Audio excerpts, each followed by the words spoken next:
Metafísica 4 en 1. Capítulo 1. Cristianismo dinámico. Antes de emprender cualquier oficio que sea, el candidato que lo va a desempeñar recibe instrucciones o estudia la técnica del mismo. Sin embargo, hay uno que emprende su cometido totalmente a ciegas, sin instrucciones, sin técnica, sin brújula, compás o diseño, sin nociones de lo que va a encontrar.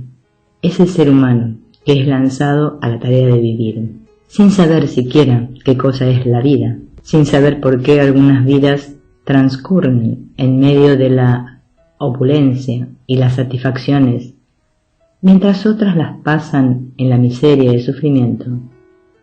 Unas se inician con todas las ventajas que pueda idear el afecto, y sin embargo las persigue un atajo de calamidades, y el ser humano se debate en conjeturas todas cerradas, y llega el día de su muerte sin que él haya adivinado siquiera la verdad respecto a todo esto. Aprende la gran verdad: lo que tú piensas se manifiesta. Los pensamientos son cosas. Es tu actitud la que determina todo lo que te sucede. Tu propio concepto es lo que tú ves, no solamente en tu cuerpo y en tu carácter, sino en lo exterior, en tus condiciones de vida, en lo material. Sí, tal como lo oyes. Los pensamientos son cosas. Ahora verás. Si tú tienes costumbre de pensar que eres de constitución saludable, hagas lo que hagas, siempre serás saludable. Pero cambias tu manera de pensar, te dejas infundir el temor a las enfermedades y comienzas a enfermarte. Pierdes la salud. Si naciste en la riqueza, es posible que siempre seas rico, a menos que alguien te convenza de que existe el destino y comiences a creer que el tuyo puede cambiar de acuerdo con los golpes y reveses, porque así lo estás creyendo. Tu vida, lo que te ocurre, obedece a tus creencias y a lo que expreses en palabras. Es una ley, un principio. ¿Sabes lo que es un principio? Es una ley invariable que no falla jamás. Esta ley se llama el principio de mentalismo. Si en tu mente está radicada la idea de que los accidentes nos acechan a cada paso, si crees que los achaques de la vejez son inevitables, si estás convencido de tu mala o buena suerte, lo que quiera que tú esperes normalmente, en bien o en mal, esa es la condición que verás manifestarse en tu vida y en todo lo que haces. Ese es el porqué de lo que te ocurre. No se está jamás consciente de las ideas que llenan nuestra mente. Ellas se van formando de acuerdo con lo que nos enseñan o lo que oímos decir.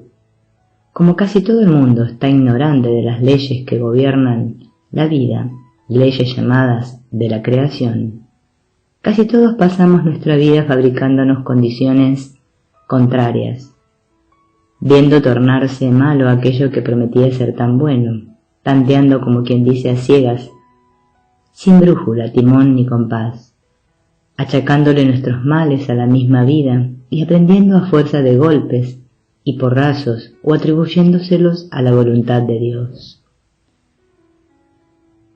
Con lo que hasta aquí has leído, te habrás dado cuenta de que el ser humano no es lo que te han hecho creer, o sea, un corcho en medio de una tempestad, batido aquí y allá según las olas. Nada de eso.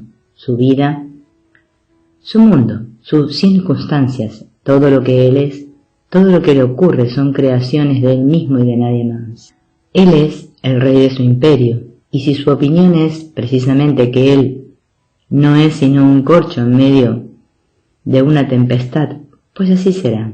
Él lo ha creído y permitido. Nacer con libre albedrío significa haber sido creado con el derecho individual de escoger.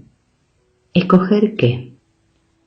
El pensar negativo o positivamente, pesimista o optimista, pensando lo feo y lo malo que produce lo feo y lo malo, o pensando lo bueno y bello, que produce lo bueno y bello en el exterior o interior. La metafísica siempre ha enseñado que lo que pensamos a menudo pasa al subconsciente y se establece allí, actuando como reflejo. La psicología moderna al fin lo ha descubierto. Cuando el ser humano se ve envuelto en los efectos de su ignorancia, o sea, que se ha producido él mismo una calamidad, se vuelve hacia Dios y le suplica que lo libre del sufrimiento. El hombre ve que Dios le atiende a veces y que otras veces inexplicablemente no atiende. En este último caso es cuando sus familiares lo consuelan diciéndole que hay que resignarse ante la voluntad de Dios. Es decir, que todos dan por sentado que la voluntad del Creador es mala. Pero al mismo tiempo la religión enseña que Dios es nuestro Padre, un Padre todo amor, bondad, misericordia, todo sabiduría y eterno. ¿Estás viendo cómo no concuerdan estas dos teorías?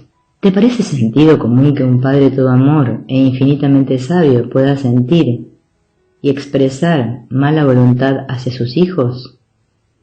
Nosotros, padres y madres mortales, no seríamos jamás capaces de atribular a ningún hijo con los crímenes que le atribuimos a Dios. Nosotros no seríamos capaces de condenar a fuego eterno a una criatura nuestra por una falta natural de su condición mortal, y consideramos que Dios sí es capaz. Es decir, que sin que nos demos cuenta clara de ello, le estamos atribuyendo a Dios una naturaleza de magnate caprichoso, vengativo, lleno de mala voluntad, pendiente de nuestra menor infracción para atestarnos castigos fuera de toda proporción. Es natural pensar así cuando nacimos, vivimos ignorando las reglas y las leyes básicas de la vida. Ya dijimos la razón de nuestras calamidades, las producimos con el pensamiento. En esto es que somos imagen y semejanza del Creador. Somos creadores, los creadores cada cual de su propia manifestación. Ahora, ¿por qué es que Dios parece atender a veces y otras no? Ya verás, la oración es el pensamiento más puro y más alto que se puede pensar. Es polarizar la mente en el grado más altamente positivo. Son vibraciones de luz que lanzamos cuando oramos, o sea, cuando pensamos en Dios. Esas vibraciones tienen que transformar instantáneamente en perfecto y bello todas las condiciones oscuras que nos rodean, como cuando se lleva una lámpara a una habitación que está en tinieblas. Siempre que el que esté orando piense y crea que ese Dios a quien le pide es un Padre amoroso que desea dar todo lo bueno a su Hijo. En ese caso, Dios siempre atiende. ¿Pero cómo? Por lo general la humanidad tiene la costumbre de pedir así: «Ay, papá, Dios, sácame de este apuro, que yo sé que vas a pensar que no me conviene porque tú quieres imponerme esta prueba». En otras palabras, ya negó toda posibilidad de recibirlo. Tiene más fe en ese Dios que nos enseñaron, caprichoso, vengativo, lleno de mala voluntad, que no está sino atisbando a que cometamos la primera infracción para atestarnos castigos de una crueldad satánica. Pues el que así pide no recibe sino de acuerdo con su propia imagen de Dios. Es tan sencillo como te lo digo. Ahora, no vuelvas a olvidar jamás que la voluntad de Dios para ti es el bien, la salud, la paz, la felicidad, el bienestar, todo lo bueno que Él ha creado. No vuelvas a olvidar jamás que Dios no es ni el juez, ni el policía, ni el verdugo, ni el tirano que te han hecho creer. La verdad es que Él ha creado 7 leyes, 7 principios que funcionan en todo y siempre. No descansan un solo minuto. Se encargan de mantener el orden y la armonía en toda la creación. No necesitan policías en el espíritu. Aquel que no marcha con la ley se castiga él mismo. lo que piensas, se manifiesta, de manera que aprende a pensar correctamente y con la ley para que se manifieste todo lo bueno que Dios quiere para ti. San Pablo dijo que Dios está más cerca de nosotros que nuestros pies y nuestras manos, más aún que nuestra respiración. De manera que no hay que pedirle a gritos que nos oiga, basta con pensar en Él, para que ya comience a componerse lo que parece estar descompuesto. Él nos creó. Él nos conoce mejor de lo que nos podemos conocer nosotros. Él sabe por qué actuamos de esta o aquella manera y no espera que nos comportemos como santos cuando apenas estamos aprendiendo a caminar en esta vida espiritual. Voy a rogarte que no creas nada de lo que te estoy diciendo sin primero comprobarlo. Es tu derecho divino y soberano. No hagas lo que has hecho hasta ahora, aceptar todo lo que oyes y todo lo que ves sin darte la oportunidad de juzgar entre el bien y el mal. Metafísica 4 en 1 de Connie Méndez. Capítulo 2. La mecánica del pensamiento. Todo el día y toda la noche estamos pensando infinidad de cosas distintas. Pasa por nuestra mente una especie de película cinematográfica constante, aunque desconectada. Entre tantas ideas diferentes, nos detenemos a contemplar, examinar o estudiar, algunas más que otras. ¿Por qué? Porque nos han estimulado el sentimiento. Nos han producido un sentimiento de temor o de antipatía, de simpatía o de lástima, un sentimiento de agrado o desagrado. No importa. El hecho es que por aquel sentimiento, la idea nos interesa, la repasamos más tarde, tal vez la comentamos con alguien. Esto es meditar, y lo que así se medita para el subconsciente se graba allí. Una vez que se graba una idea en el subconsciente se convierte en un reflejo. Tú sabes que cuando el médico te da un golpecito en la rodilla, tu pierna da un salto.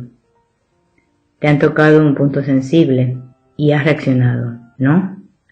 En esa misma forma, cada vez que ocurre en tu vida algo referente a una de las ideas que están grabadas en tu subconsciente, el reflejo reacciona en la forma exacta en que fue grabado. Tú adoptas una actitud de acuerdo con el sentimiento original que sentiste cuando primero pensaste en aquella idea. Los metafísicos llamamos a esto un concepto, o sea, una creencia, una convicción. El subconsciente no discierne, no dice nada, no opina ni piensa por sí solo, no tiene poder para protestar, no tiene voluntad propia. Esas no son sus funciones. Su única función es la de reaccionar poniendo a la orden el reflejo que se le ha dado.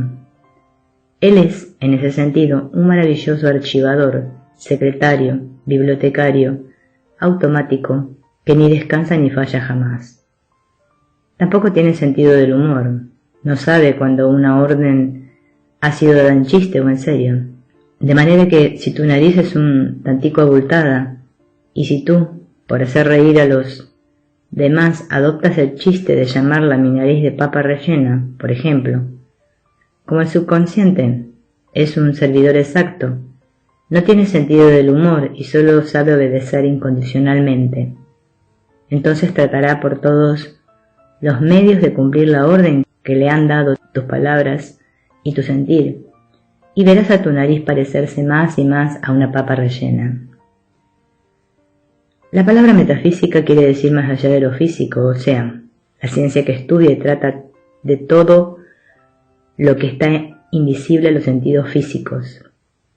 Te da la razón de ser todo lo que no comprendemos, de todo lo misterioso, de todo lo que no tiene una explicación evidente y es exacta, como comprobarás a medida que leas este libro. Ahora verás. Recordarás tú la primera vez que oíste mencionar la palabra catarro. No lo recuerdas, ¿verdad? Eras muy pequeño.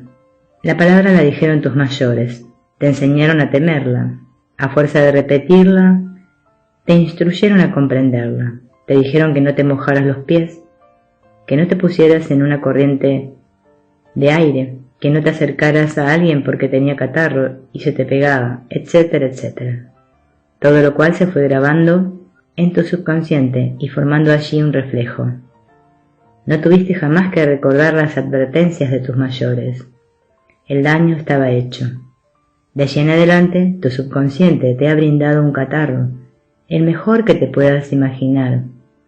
Cada vez que te has colocado en una corriente de aire, cada vez que se te han mojado los pies, cada vez que te acercabas a un acatarrado, y cada vez que tú oyes decir que anda por ahí una epidemia de grito de catarro. Por culpa de tus mayores, por lo que has escuchado decir a los demás, por lo que has leído en los periódicos y en los anuncios, en la radio y televisión, y sobre todo porque ignoras la verdad metafísica de la vida, has aceptado estas ideas erróneas y se convirtieron en reflejos que actúan sin premeditación tuya, automáticamente, y que son causa de todos los males que te aquejan en el cuadro de tu vida. Tienes un cargamento voluminoso de ideas ajenas que afectan todos los departamentos de tu vida, tu cuerpo, tu alma y tu mente. Advierte que si no lo hubieras aceptado, si por el derecho que te da tu libre albedrío de escoger, aceptar y rechazar, no hubieras aceptado lo negativo, no hay germen ni virus ni poder en el mundo que hubiera podido atacar ni convencer a tu subconsciente para que actuara de ninguna otra forma que aquella que tú le diste. Tu voluntad, negativa o positiva, es el imán que atrae hacia ti los gérmenes, las circunstancias adversas, las buenas. Como ya hemos dicho, tu actitud negativa o positiva ante los hechos determinan los efectos para ti. Metafísica 4 en 1. Capítulo 3. La fórmula infalible. Quedamos en que cada mente humana contiene una acumulación de opiniones, convicciones o conceptos errados, contrarios a la verdad y en conflicto con los principios básicos de la creación, y que están perennemente manifestando en las condiciones exteriores todas esas calamidades y sufrimientos que aquejan al ser humano y el mundo en general, enfermedades, accidentes, dolencias, pleitos, desarmonías, escasez, fracasos y hasta la muerte. Felizmente nada de esto se ajusta a la verdad del ser. Felizmente existe la manera de borrar todas esas creencias falsas y de sustituirlas por correctas, que no solamente produzcan condiciones y circunstancias positivas, buenas, felices, correctas, sino que una vez corregido el error y establecida la verdad en el subconsciente, nunca más podrán volver a suceder las cosas negativas en nuestras vidas. La orden ha sido cambiada. El imán ha cambiado de polo. Es absolutamente imposible atraer algo que no encuentre ya su correspondencia en nosotros. La fórmula infalible es la siguiente. Cada vez que te ocurra algo indeseable, que te enfermes, que te ocurra un accidente, que te roben, que te ofendan, que te molesten, o que tú seas la causa de algún mal hacia otro o hacia ti mismo, si eres afligido por un defecto físico o moral o de carácter, si te desagrada a alguien, si lo detestas, o si amas demasiado y sufres por esto, si te torturan los celos, si te enamoras de alguien que pertenezca a otro, si eres víctima de una injusticia o eres víctima del dominio de otro. La lista es interminable, de manera que suple tú la condición que te esté afectando. Conoce la verdad. Así, Jesucristo, el más grande de todos los maestros de metafísica, dijo: «Conoced la verdad y ella os hará libres». La verdad, la ley suprema, es la armonía perfecta, la belleza, la bondad, la justicia, la libertad, la salud, inteligencia, sabiduría, amor, dicha. Todo lo opuesto es apariencia. Es contrario a la ley suprema de la armonía perfecta. Luego es mentira porque es contrario a la verdad. Tu yo superior es perfecto. En este momento y siempre ha sido perfecto. No puede enfermarse porque es vida. No puede morir por la misma razón. No puede envejecer, no puede sufrir, no puede temer, no puede pecar, no tiene que luchar, no puede cambiar jamás. Es bello, es amor, inteligencia, sabiduría, dicha. Esa es la verdad. Es tu verdad, la mía, la de todos los seres humanos ahora mismo. No es que el ser humano sea Dios, así como una gota de agua de mar no es el mar, pero contiene todo lo que forma y contiene el mar, en un grado infinitesimal. Y para un átomo, esa gota de agua es un mar. Cualquier cosa que estés manifestando, que te esté ocurriendo, contraria a la armonía perfecta, o que tú mismo estés haciendo o sufriendo, contraria a la armonía perfecta, se debe a una creencia errada que tú creaste, ya lo sabes, y que por reflejo estás lanzando hacia afuera y atrayendo su igual del exterior. No tiene nada que ver con tu yo superior. Este continúa perfecto. Sus condiciones y su situación son perfectas. Ahora, en cada una de las circunstancias enumeradas más arriba, debes recordar lo que te acabo de decir primeramente, y luego decir mentalmente o en voz alta, como quieras: no lo acepto. Dilo con firmeza, pero con infinita suavidad. Los trabajos mentales no necesitan de la fuerza física, ni el pensamiento ni el espíritu tienen músculos. Cuando tú digas no lo acepto, hazlo como si dijeras no me da la gana, tranquilamente, pero con la misma convicción y firmeza, sin gritar, sin violencia, sin un movimiento, sin brusquedad. Después de haber dicho no lo acepto, recuerda que tu yo superior es perfecto, que sus condiciones son perfectas, y ahora di: declaro que la verdad de este problema es armonía, amor, inteligencia, justicia, abundancia, vida, salud, etc. Cualquiera que sea lo opuesto a la condición negativa que se esté manifestando en ese momento. Gracias, Padre, que me has oído.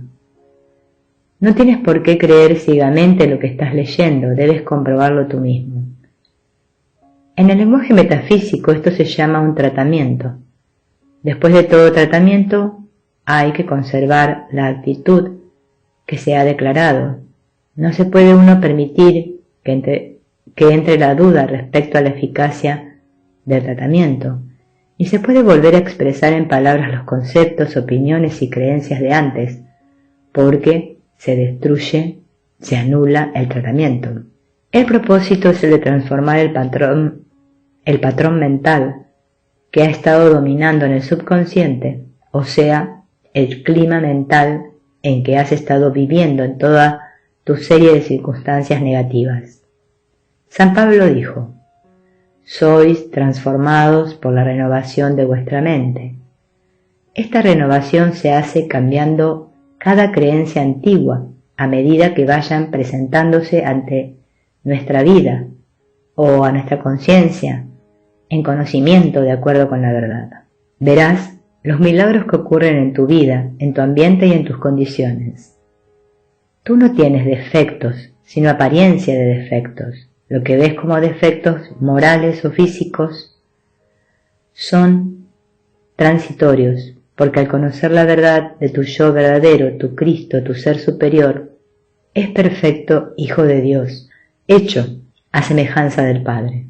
Comienzan a borrar las imperfecciones que tú estás presentándole al mundo. Es un hecho constatable.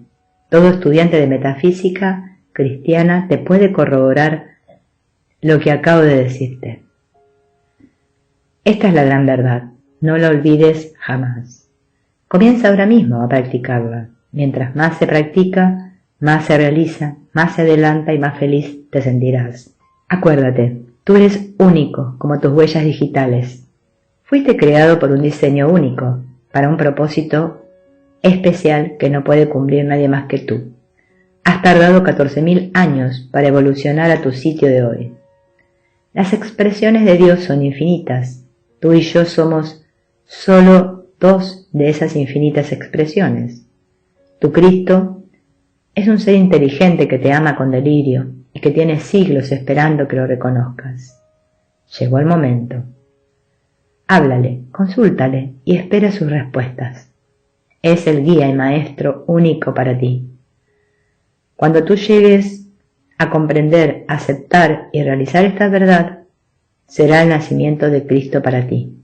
Es lo que está profetizado para esta era.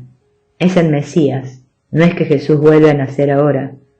Es que cada uno va a encontrar el Cristo en su conciencia y en su corazón, tal como le ocurrió a Jesús. Por eso lo llamaron Jesucristo.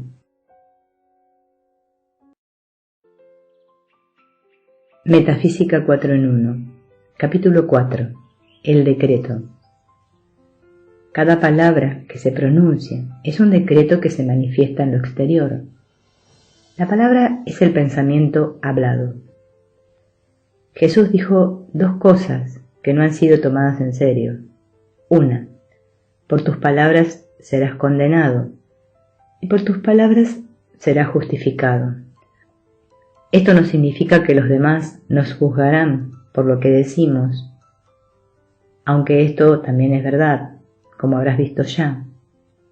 El maestro enseñaba metafísica, solo que la raza no estaba aún lo suficiente madura para entenderla. En varias ocasiones lo advirtió diciendo que tenía aún muchas otras cosas que decir, pero que no podrían ser comprendidas. En otras ocasiones dijo que aquel que tuviera oídos para oír, que escuchara. La segunda referencia que hizo al poder de la palabra fue: no es lo que entra por su boca lo que contamina al hombre, sino lo que de su boca sale, porque lo que de la boca sale del corazón procede. Más clara no se puede expresar. Te propongo que pongas atención a todo lo que tú decretas en un solo día. Vamos a recordártelo. Los negocios están malísimos, las cosas andan muy mal, la juventud está perdida, el tráfico está imposible, el servicio está insoportable, no se consigue servicio.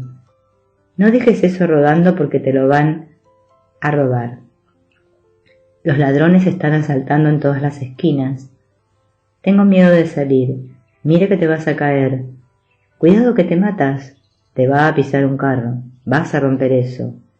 Tengo muy mala suerte, no puedo comer eso, me hace daño. Mi mala memoria, mi alegría, mi dolor de cabeza, mi reumatismo, mi mala digestión.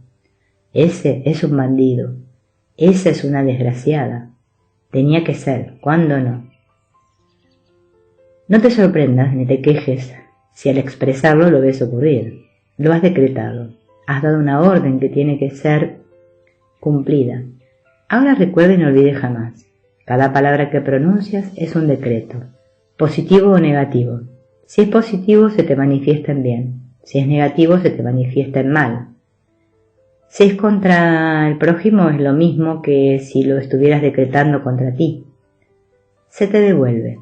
Si es bondadoso y comprensivo hacia el prójimo, recibirás bondad y comprensión de los demás hacia ti. Y cuando te suceda algo molesto, negativo, desagradable, no digas: pero si yo no estaba pensando ni temiendo que me fuera a suceder esto.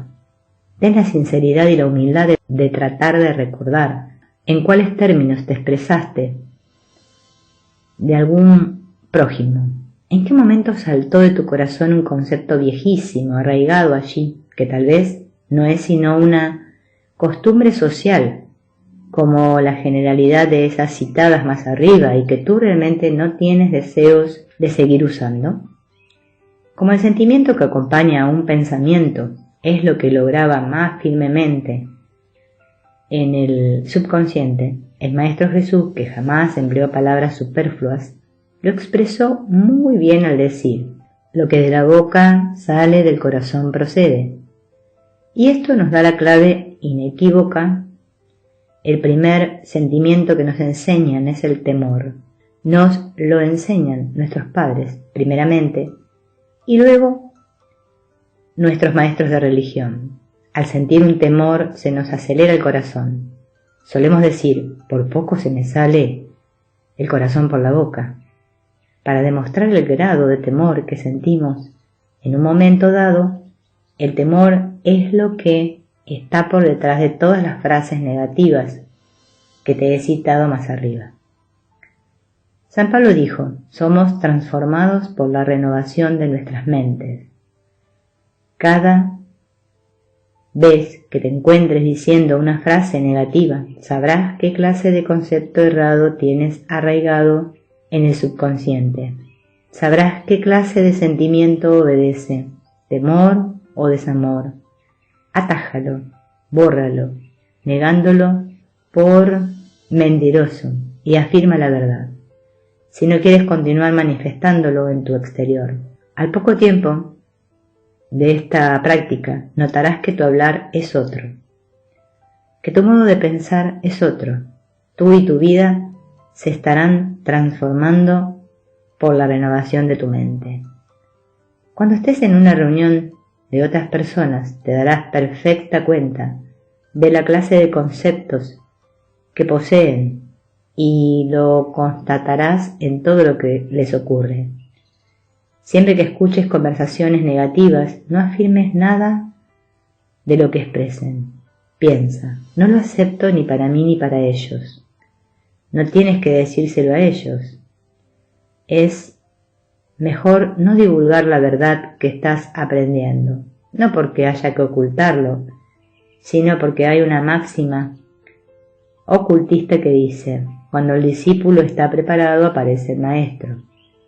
Por la ley de atracción, todo el que está preparado para subir de grado es automáticamente acercado al que lo pueda adelantar. De manera que no trates de hacer la labor de catequista. No obligues a nadie a recibir lecciones sobre la verdad, porque te puedes encontrar que aquellos que tú creías más dispuestos son los que menos simpatizan con ella. A esto se refería Jesús cuando dijo: no deis lo santo a los perros, ni echéis vuestras perlas delante de los cerdos, no sea que los pisoteen y se vuelvan y los despedacen. Metafísica 4 en 1. Capítulo 5. La fe mueve montañas. ¿Por qué y cómo? Todo el mundo conoce el dicho y lo repite a menudo. Lo repite como loro, pues no sabe en realidad lo que significa, ni por qué, ni cómo es eso, que la fe mueve montañas. Pocos saben que el temor también mueve montañas. El temor y la fe son una misma fuerza. El temor es negativo y la fe es positiva. El temor es fe en el mal, o sea, la convicción de que va a ocurrir algo malo. La fe es convicción de que lo que va a ocurrir es bueno, o que va a terminar bien. El temor y la fe son las dos caras de una misma moneda. Fíjate bien, tú jamás temes que te vaya a suceder algo bueno, ni tampoco dices jamás tienes fe en que te va a ocurrir lo malo. La fe siempre se asocia a algo que deseamos, y no creo que tú desees el mal para ti. A este le temes, ¿no es así? Todo lo que tú temes lo atraes y te ocurre. ¿Ahora qué? Cuando te ocurre, generalmente dices con aire triunfante: ajá, yo lo sabía, lo presentí. Y sales corriendo a contarlo y repetirlo como para lucir tus dotes de clarovidente. Y lo que en realidad ha sucedido es que lo pensaste con temor. ¿Lo presentiste? Claro, lo presentiste. Tú mismo lo estás diciendo. Ya tú sabes que todo lo que se piensa sintiendo al mismo tiempo, la emoción, es lo que se manifiesta o se atrae. Tú lo anticipaste y lo esperaste. Anticipar y esperar es fe. Ahora fíjate que todo lo que tú esperas con fe te viene y te sucede. Entonces, si sabes que esto es así, ¿qué te impide usar la fe para todo lo que tú desees? Amor, dinero, salud, etc. Es una ley natural. Es una ordenanza divina. El Cristo lo enseñó con las siguientes palabras que tú conoces. Todo lo que pidiereis en oración, creyendo, lo recibiréis. No lo he inventado yo. Está en el capítulo número 21, versículo 22 de Mateo.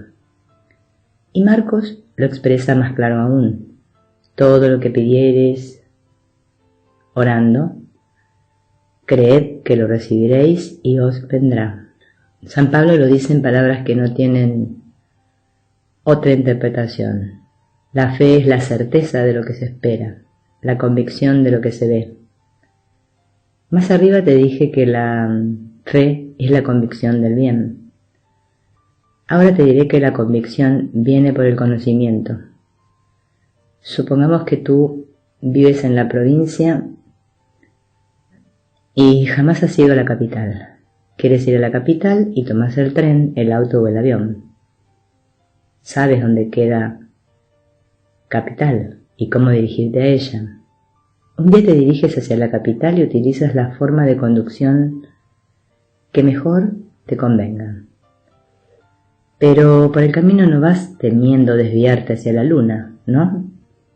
Si fueras un indio salvaje, podrías estar temblando de pavor por desconocer totalmente lo que está pasando, pero siendo una persona civilizada, vas tranquilo, sabiendo que a tal o cual hora llegarás a la capital. ¿Qué es o qué te da esta fe? El conocimiento. La ignorancia de los principios de la creación es lo que hace que el mundo tema el mal, no sepa emplearlo, no sepa emplear la fe, ni siquiera lo que ella es. La fe es convicción, seguridad, pero estas tienen que estar basadas en el conocimiento de algo. Conoces que existe la capital y vas hacia ella. Por eso sabes que no irás a parar a la luna. Ahora sabes que cuando deseas algo, si temes obtenerlo, no lo obtendrás. Si lo niegas antes de recibirlo, como en el ejemplo dado ya de la oración que dirige a Dios la generalidad de los humanos, Dios mío, concédeme tal cosa, aunque sé que no me lo darás porque vas a pensar que no me conviene. No lo obtendrás porque de antemano lo negaste. Has confesado que no lo esperas. Déjame darte la fórmula metafísica para obtener cualquier cosa que uno desee. Es una fórmula. Hay que emplearla para todo. Compruébala por ti mismo. No me lo creas ciegamente. Yo deseo tal cosa, en armonía para todo el mundo y de acuerdo con la voluntad divina, bajo la gracia y de manera perfecta. Gracias, Padre, que ya me oíste. Ahora no dudes por un solo instante. Has empleado la fórmula mágica, has cumplido con toda la ley y no tardarás en ver tu deseo manifestado. Ten paciencia. Mientras más tranquilo esperes, más pronto verás el resultado. La impaciencia, la tensión y el ponerse a empujar mentalmente destruyen el tratamiento. La fórmula es lo que en metafísica se llama un tratamiento. Para que conozcas lo que has hecho al repetir la fórmula, te voy a explicar el proceso detalladamente. Al tú decir, en armonía para todo el mundo, has eliminado todo peligro de que tu conveniencia perjudique a otro. Como tampoco se te hace posible desear un mal para otro. Al decir de acuerdo con la voluntad divina, si lo que tú deseas es menos que perfecto para ti, verás suceder algo mucho mejor de lo que tú esperabas. En este caso significa que lo que estabas deseando no lo ibas a encontrar suficiente, o no te iba a resultar tan bueno como tú pensabas. La voluntad de Dios es perfecta. Al tú decir bajo la gracia y de manera perfecta, encierra un secreto maravilloso. Pero déjame darte un ejemplo de lo que ocurre cuando no se sabe pedir bajo la gracia y perfección. Una señora necesitaba urgentemente una suma de dinero y la pidió a sí misma para el día 15 del mes. Tenía absoluta fe de que la recibiría, pero su egoísmo e indiferencia no le inspiró pedirla con alguna consideración para nadie más. Al día siguiente un automóvil estropeó a su hija y el día 15 del mes recibió la suma exacta que ella había pedido. Se la pagó la compañía de seguros por el accidente de su hija. Ella trabajó contra la ley y contra ella misma. Pedir bajo la gracia y de manera perfecta es trabajar con la ley espiritual. La ley de Dios, que se manifiesta siempre en el plano espiritual. Allí, en el plano espiritual, todo es perfecto, sin obstáculos, sin inconvenientes, sin tropiezos ni daños para alguno, sin luchas ni esfuerzos, suavecito, suavecito, todo con gran amor. Y esa es nuestra verdad, esa es la verdad que al ser conocida nos hace libres. Gracias, Padre, que ya me oíste. Es la expresión más alta de fe que podamos abrigar. Jesús la enseñó y aplicaba en todo, desde antes de partir el pan con que alimentó a 5.000, hasta para decir cómo transformar el vino en su sangre, dando gracias al Padre antes de ver la manifestación. Como irás viendo, todo lo que enseñó Jesús fue metafísico. Todo lo que tú desees, todo lo que vayas necesitando lo puedes manifestar. El Padre todo lo ha previsto ya. Todo lo ha dado ya. Pero hay que irlo pidiendo a medida que se sienta la necesidad. Solo tienes que recordar que no puedes pedir mal para otro porque se te vuelve a ti. Y todo lo que pidas para ti debes pedirlo también para toda la humanidad, porque todos somos hijos del mismo Padre. Por ejemplo, pide grande. El Padre es muy rico y no le gusta la mezquindad. No digas, ay Papá Dios, dame una casita, solo te pido una casita, aunque no sea sino chiquita, cuando la realidad es que tú necesitas una casa muy grande porque tu familia es numerosa. No recibirás sino lo que pides. Pide así: Padre, dame a mí y a toda la humanidad todas las maravillas de tu reino. Y ahora haz tu lista. Para ir fortificando la fe, haz una lista de cosas que deseas o que necesitas. Enumera los objetos o las cosas. Al lado de esta lista, haz otra enumerando cosas que deseas ver desaparecer, o bien en ti mismo o en el exterior. En el mismo papel escribe la fórmula que ya te di más arriba. Ahora lee tu papel todas las noches. No debes sentir la menor duda. Da las gracias de nuevo cuantas veces pienses en lo que has escrito. A medida que veas que se te van realizando las cosas enumeradas, ve tachándolas, y al final, cuando las veas realizadas todas, no vayas a ser tan mal agradecido de pensar: tal vez se me iban a dar de todas maneras, porque es mentira.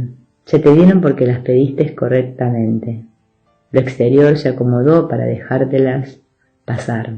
Como ya estás muy habituado a sentir temor por una variedad de razones, cada vez que te encuentres atacado por un temor, repite la fórmula siguiente que te irá borrando el reflejo que tienes grabado en el subconsciente.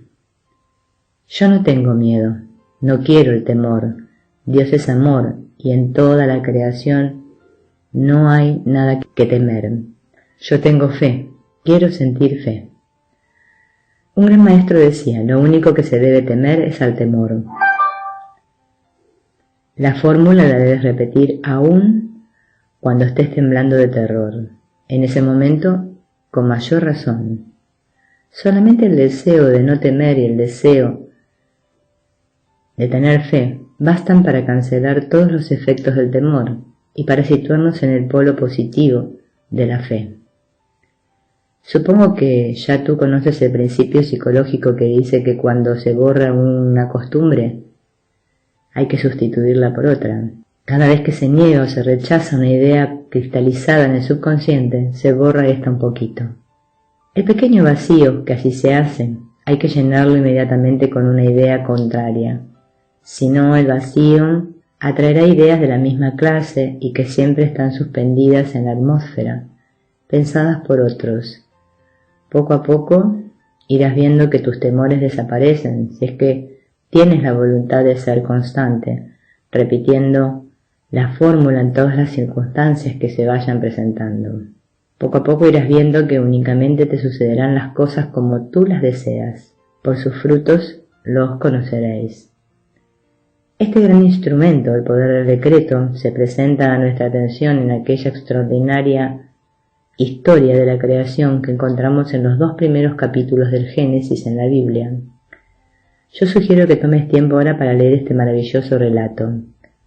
Mientras lees te darás cuenta que el hombre, esto quiere decir tú y yo, no fue creado para ser la pieza de juego de las circunstancias, la víctima de las condiciones, o un títere movido de un lado para otro por poderes fuera de su dominio.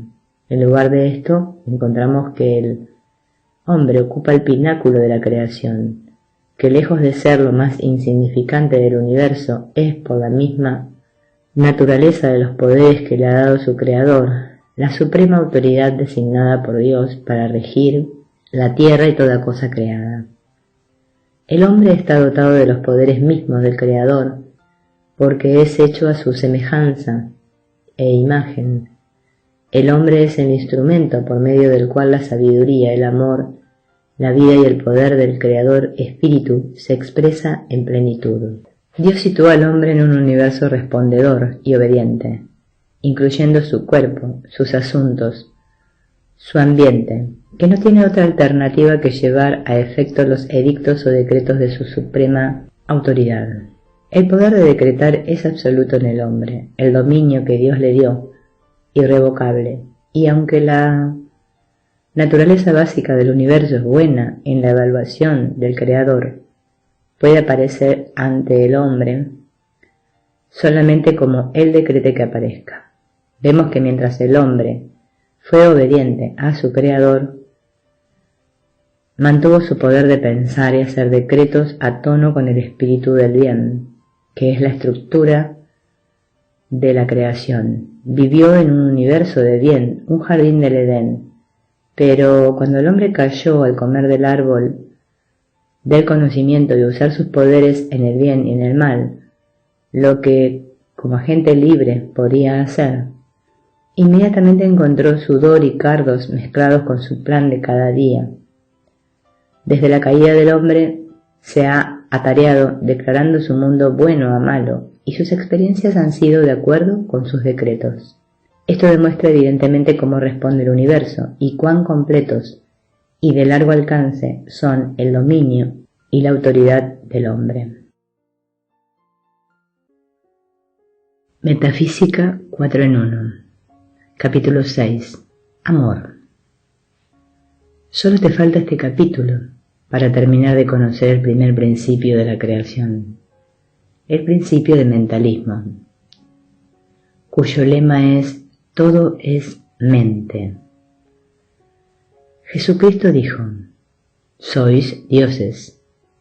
Evangelio de San Juan, capítulo 10, versículo 34. Así como la creación, toda ella, fue un pensamiento manifestado, así el hombre, que es un Dios en potencia, crea con el pensamiento todo lo que él ve manifestado a igualdad y semejanza de su Creador. Esto ya lo aprendiste.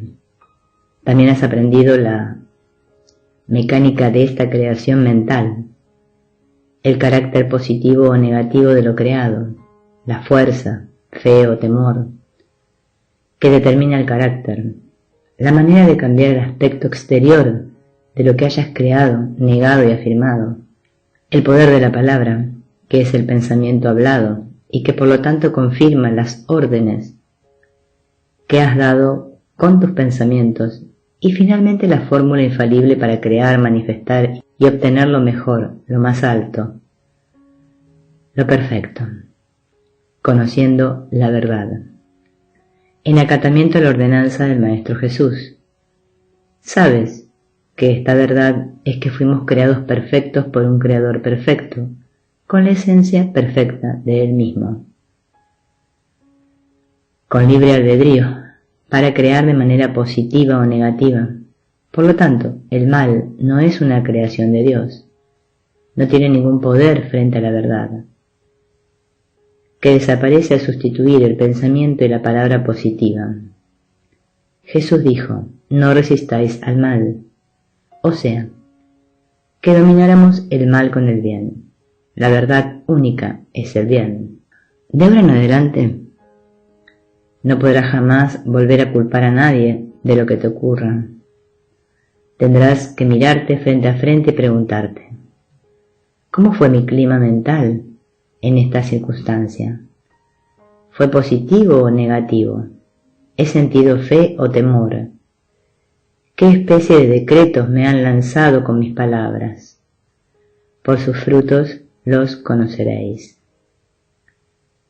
Tendrás que sincerarte y contestar la verdad. ¿Te complace lo que estás viendo o te desagrada? Tú dirás.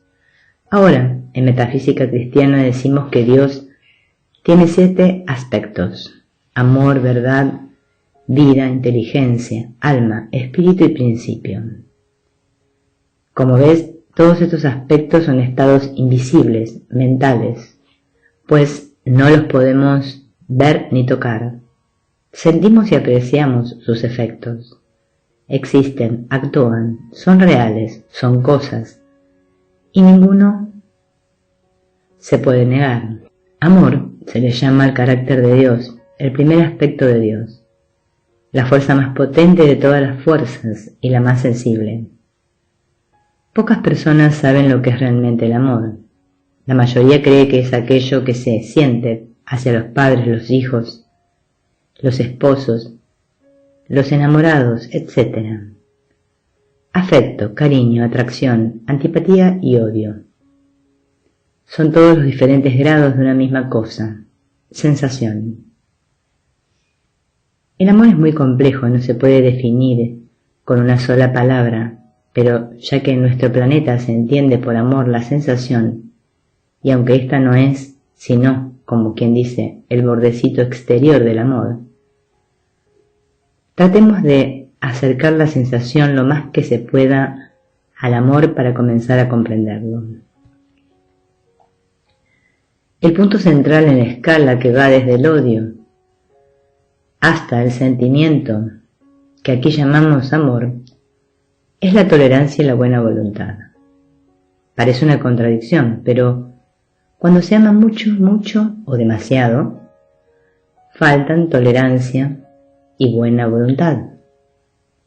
Cuando se odia, faltan la tolerancia y la buena voluntad. O sea que tanto el excesivo amor como el excesivo desamor son la negación de la tolerancia y la buena voluntad. Jesús dijo, paz a los hombres de buena voluntad, lo cual implica que lo que pase de allí no trae paz. La paz está en el centro, el perfecto equilibrio, ni de más ni de menos.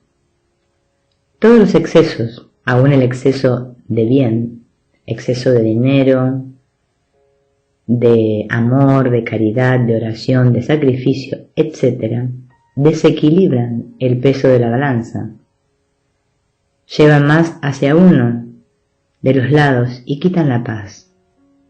Cuando Génesis dice, de todos los frutos del paraíso podéis comer, salvo del fruto del árbol de la ciencia del bien y del mal, se refiere a eso precisamente.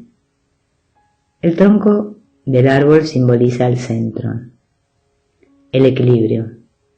Las ramas parten de ese centro, desprendiéndose hacia todos lados produciendo frutos. Algunos se manifiestan buenos, otros malos. Simbolizan los extremos. Verás pues que el fruto prohibido, que tanta tribulación ha causado en el mundo, no es otra cosa que los extremos, el exceso en todos los aspectos. Pues Dios, que todo lo creó, declaró toda su obra buena, y solo menciona la palabra mal con respecto al exceso. Un paréntesis para recomendarte que leas y medites es el capítulo de Eclesiastés que comienza: todo tiene su tiempo.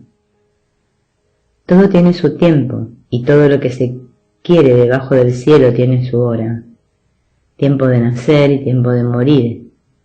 Tiempo de plantar y tiempo de arrancar lo plantado. Tiempo de matar y tiempo de curar. Tiempo de destruir y tiempo de edificar. Tiempo de llorar y tiempo de reír. Tiempo de endechar y tiempo de bailar. Tiempo de esparcir piedras y tiempo de juntar piedras. Tiempo de abrazar y tiempo de abstenerse de abrazar. Tiempo de buscar y tiempo de perder. Tiempo de guardar y tiempo de desechar. Tiempo de romper y tiempo de coser. Tiempo de callar y tiempo de hablar. Tiempo de amar y tiempo de aborrecer. Tiempo de guerra y tiempo de paz. ¿Qué provecho tiene el que trabaja de aquello en que se afana? Yo he visto el trabajo que Dios ha dado a los hijos de los hombres para que se ocupen en él. Todo lo hizo hermoso en su tiempo y ha puesto eternidad en el corazón de ellos, sin que alcance el hombre a entender la obra que ha hecho Dios desde el principio hasta el fin. Yo he conocido que no hay para ellos cosa mejor que alegrarse y hacer bien en su vida, y también que es don de Dios que todo hombre coma y beba y goce el bien de toda su labor. He entendido que todo lo que Dios hace será perpetuo, sobre aquello no se añadirá, ni de ello se disminuirá, y lo hace Dios, para que delante de él teman los hombres. Aquello que fue ya es, y lo que ha de ser ya fue, y Dios restaura lo que pasó. Volvamos al amor.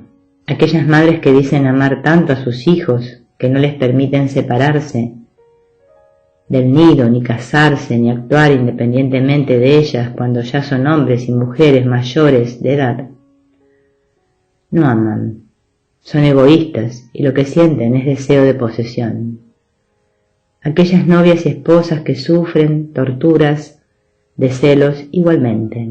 Esos tipos de amor no son otra cosa que exceso de sentimiento, sobrepasan la medida y por lo tanto se van muy lejos de la tolerancia y la buena voluntad. Por lo general, el exceso de sentimiento prueba que hay falta de desarrollo de la inteligencia. Esto sin duda causará indignación en aquellas personas que se llenan la boca diciéndose muy sentimentales. A nadie le agrada que otro le descubra su falta de inteligencia, pero pueden comprobarlo. El exceso de emotividad, como todo exceso, es malo. Es prueba de que falta lo que le haga contrapeso. El exceso de calor, por ejemplo, se equilibra con igual cantidad de frío para llevarlo a ser soportable o desagradable. La inteligencia es fría. La emoción es cálida. Una gran capacidad emotiva es una cualidad magnífica y muy deseable, siempre que esté equilibrada con igual capacidad intelectual. Esto es lo que produce los grandes artistas. Pero el artista tiene su arte en que volcar su potencia emotiva.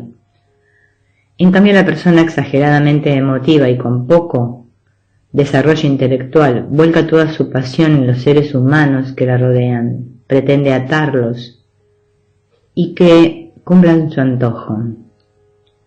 El remedio para la excesiva emotividad es pensar y reflexionar mucho, sobre todo ponerse a meditar durante un rato diariamente en la inteligencia, comenzando por preguntarse ¿Qué cosa es la inteligencia? Continuando por pensar en que todo contiene inteligencia en el universo, las plantas, los animales, etc., y terminando por afirmar, yo soy inteligente con la inteligencia de Dios mismo, ya que soy creado de la esencia misma del Creador. Por la inteligencia, con la inteligencia y de la inteligencia de Dios. A los pocos días de repetir este tratamiento, se notará ya un cambio en la elasticidad y la penetración mental, y con solo una semana del ejercicio se aprecia la transformación en la forma de amar a los demás, una serenidad y una generosidad peculiar que uno nunca se hubiera creído capaz de expresar. Al mismo tiempo se nota un cambio total en los demás hacia uno mismo. Esto se debe a que somos individuos, o sea, indivisibles, y lo que afecta a uno le afecta a todos. El escalón que subas tú ayuda a toda la raza. Ahora pasaremos a tratar sobre el enemigo número 1 de toda la humanidad, el resentimiento y el rencor, por no decir el odio. Casi no hay seres humanos que estén exentos de resentimientos, sin saber que esto amarga la vida entera, influencia en mal toda manifestación, y es causa de todas las decepciones que sufrimos, aun cuando se aprende a negar y afirmar, a conocer la verdad, a vigilar y corregir los pensamientos y las palabras. Un solo resentimiento, un rencor grabado en el subconsciente y en el alma, actúan como una fuentecita de hiel, emanando su gota de amargura, tiñéndolo todo y contrariando sorpresivamente nuestros mayores anhelos. Nada, ni la demostración más perfecta, puede perdurar mientras exista aquel foco infeccioso malogrando nuestro propio ser. La Biblia, las iglesias, las religiones se cansan de abogar por el perdón y el amor hacia los enemigos, y todo es en vano, mientras no enseñen la forma práctica de imponernos el perdón hacia los que nos hieren. Muchos escuchan decir, yo perdono pero no puedo olvidar. Mentira. Mientras uno recuerda un daño, no lo ha perdonado. Vamos a dar la fórmula infalible para perdonar y olvidar al mismo tiempo, para nuestra propia conveniencia, ya que esto nos establece en el punto central del equilibrio, el de la tolerancia y la buena voluntad. Y siendo este esfuerzo, amor. San Juan, el apóstol del amor, dice: el amor es el cumplimiento de la ley. Cumplir con la ley del amor es cumplir con todas las leyes. Es estar con Dios, en Dios, es ser dichosos, satisfechos y completos en todas nuestras manifestaciones. Mi maestro decía, el hombre que ama bien es el hombre más poderoso del mundo. Y aquí la receta para bien amar. Cada vez que sientas algo desagradable hacia otro, o bien te encuentres resistiendo algo que te hayan hecho, o que te reconozcas un franco rencor o un deseo de venganza, ponte deliberadamente a recordar. No es tratar de olvidar lo de ahora, es a recordar todo lo bueno que conoces de aquella persona. Trata de revivir los ratos agradables que gozaste en su compañía en tiempos pasados, anteriormente al momento en que te hirió. Insiste en rememorar lo bueno, sus buenas cualidades, la forma en que pensabas de él. Si logras reírte de algún chiste que él dijo o de algo cómico que gozaron juntos, el milagro se ha hecho. Si no, basta con un solo tratamiento y repítelo tantas veces como sea necesario para borrar el rencor o el resentimiento. Te conviene hacerlo hasta 70 veces 7. Esto es el cumplimiento de la ley dada por Jesús. No resistáis al mal. Esto es volver la otra mejilla, es amar a los enemigos, bendecir a los que nos maldicen, hacer bien a los que nos aborrecen y orar por los que nos ultrajan y persiguen. todo sin exponernos a que nos pisoteen. Si lo haces con sinceridad, te vas a dar cuenta de algo muy extraño, y es que te sentirás liberado, primeramente, y luego que una montaña de pequeños inconvenientes que te ocurrían y que no sabías a qué atribuir, desaparecen como por encanto. Y tu vida marcha sobre rieles. Te verás amado por todo el mundo, aún por aquellas personas que antes no te quisieron bien. Negaciones y afirmaciones. Frente a una enfermedad propia o ajena, niego la apariencia de toda afección física. No la acepto ni para mí ni para nadie. La única verdad radica en el espíritu, y todo lo inferior se amolda a mi palabra, al yo reconocer la verdad. En nombre de Jesucristo, que nos autorizó, decreto que yo y todos somos vida. La vida es salud, fuerza y alegría. Gracias, Padre, que me has oído. Frente a todo temor, propio o ajeno, niego el temor. Dios no creó el temor. Luego, no tiene otra existencia que la que yo le quiera dar. Y yo no acepto, no deseo más esta apariencia creada por mí. Suelto y dejo ir toda sombra de temor en mí o en ti. Juan Apóstol dijo, el amor desarraiga todo temor. Dios es amor, yo soy su hijo, soy de hecho en, por y de amor. Esta es la verdad. Gracias, Padre. Frente a toda tristeza, propia o ajena, niego la propia existencia de esta tristeza, pena o depresión. Dios no la autoriza. Borro en mí toda tendencia a la negatividad. No la necesito, no la acepto. Dios es dicha, gozo, alegría. Yo soy dicha, gozo, alegría. Gracias, Padre, por. Comienza a enumerar todo lo que tengas, hasta lo más insignificante. Frente a cualquier falla o escasez, niego toda apariencia de escasez. No es la verdad. No lo puedo aceptar. No la quiero. La abundancia de todo es la verdad. Mi mundo contiene todo. Ya está todo previsto, todo dado por un Padre, todo amor. Solo tengo que reclamar mi bien. Señálame el camino, Padre. Habla que tu Hijo te escucha. Gracias, Padre. Frente a todo lo que no sea armonioso, niego la inarmonía. No acepto esta apariencia de conflicto. Dios es armonía perfecta. En el espíritu no hay choque, ni contrariedad, ni lucha, ni cosa alguna que se oponga al cumplimiento de la perfecta armonía. Gracias, Padre. Bendigo tu armonía en esta circunstancia. Por la paz mundial y frente a toda apariencia contraria. Gracias, Padre, que eres paz.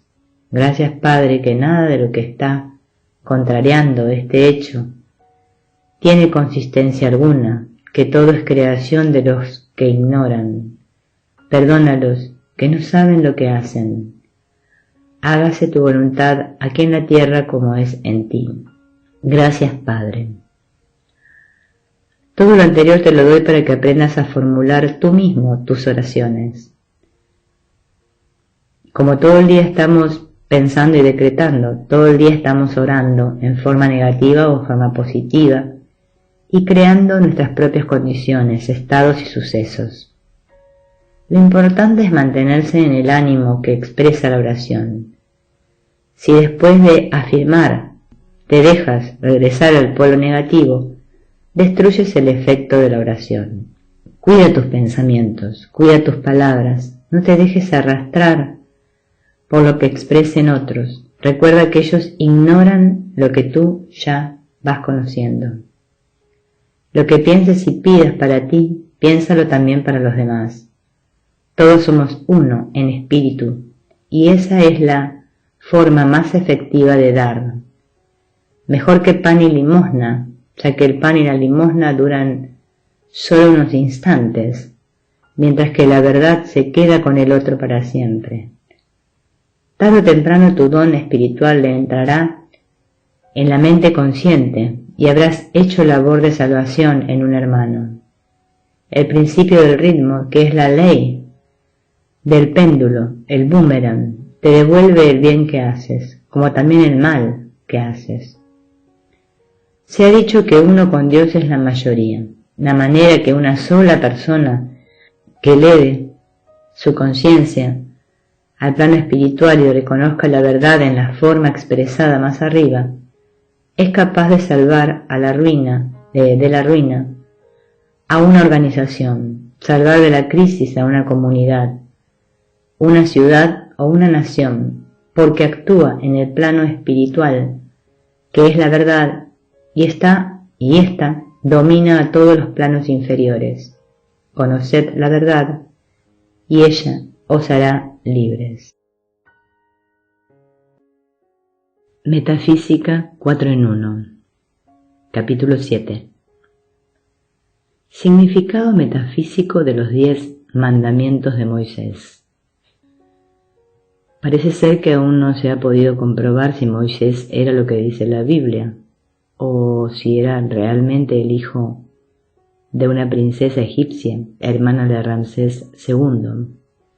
Su nombre significa extraído de las aguas, en el simbolismo bíblico.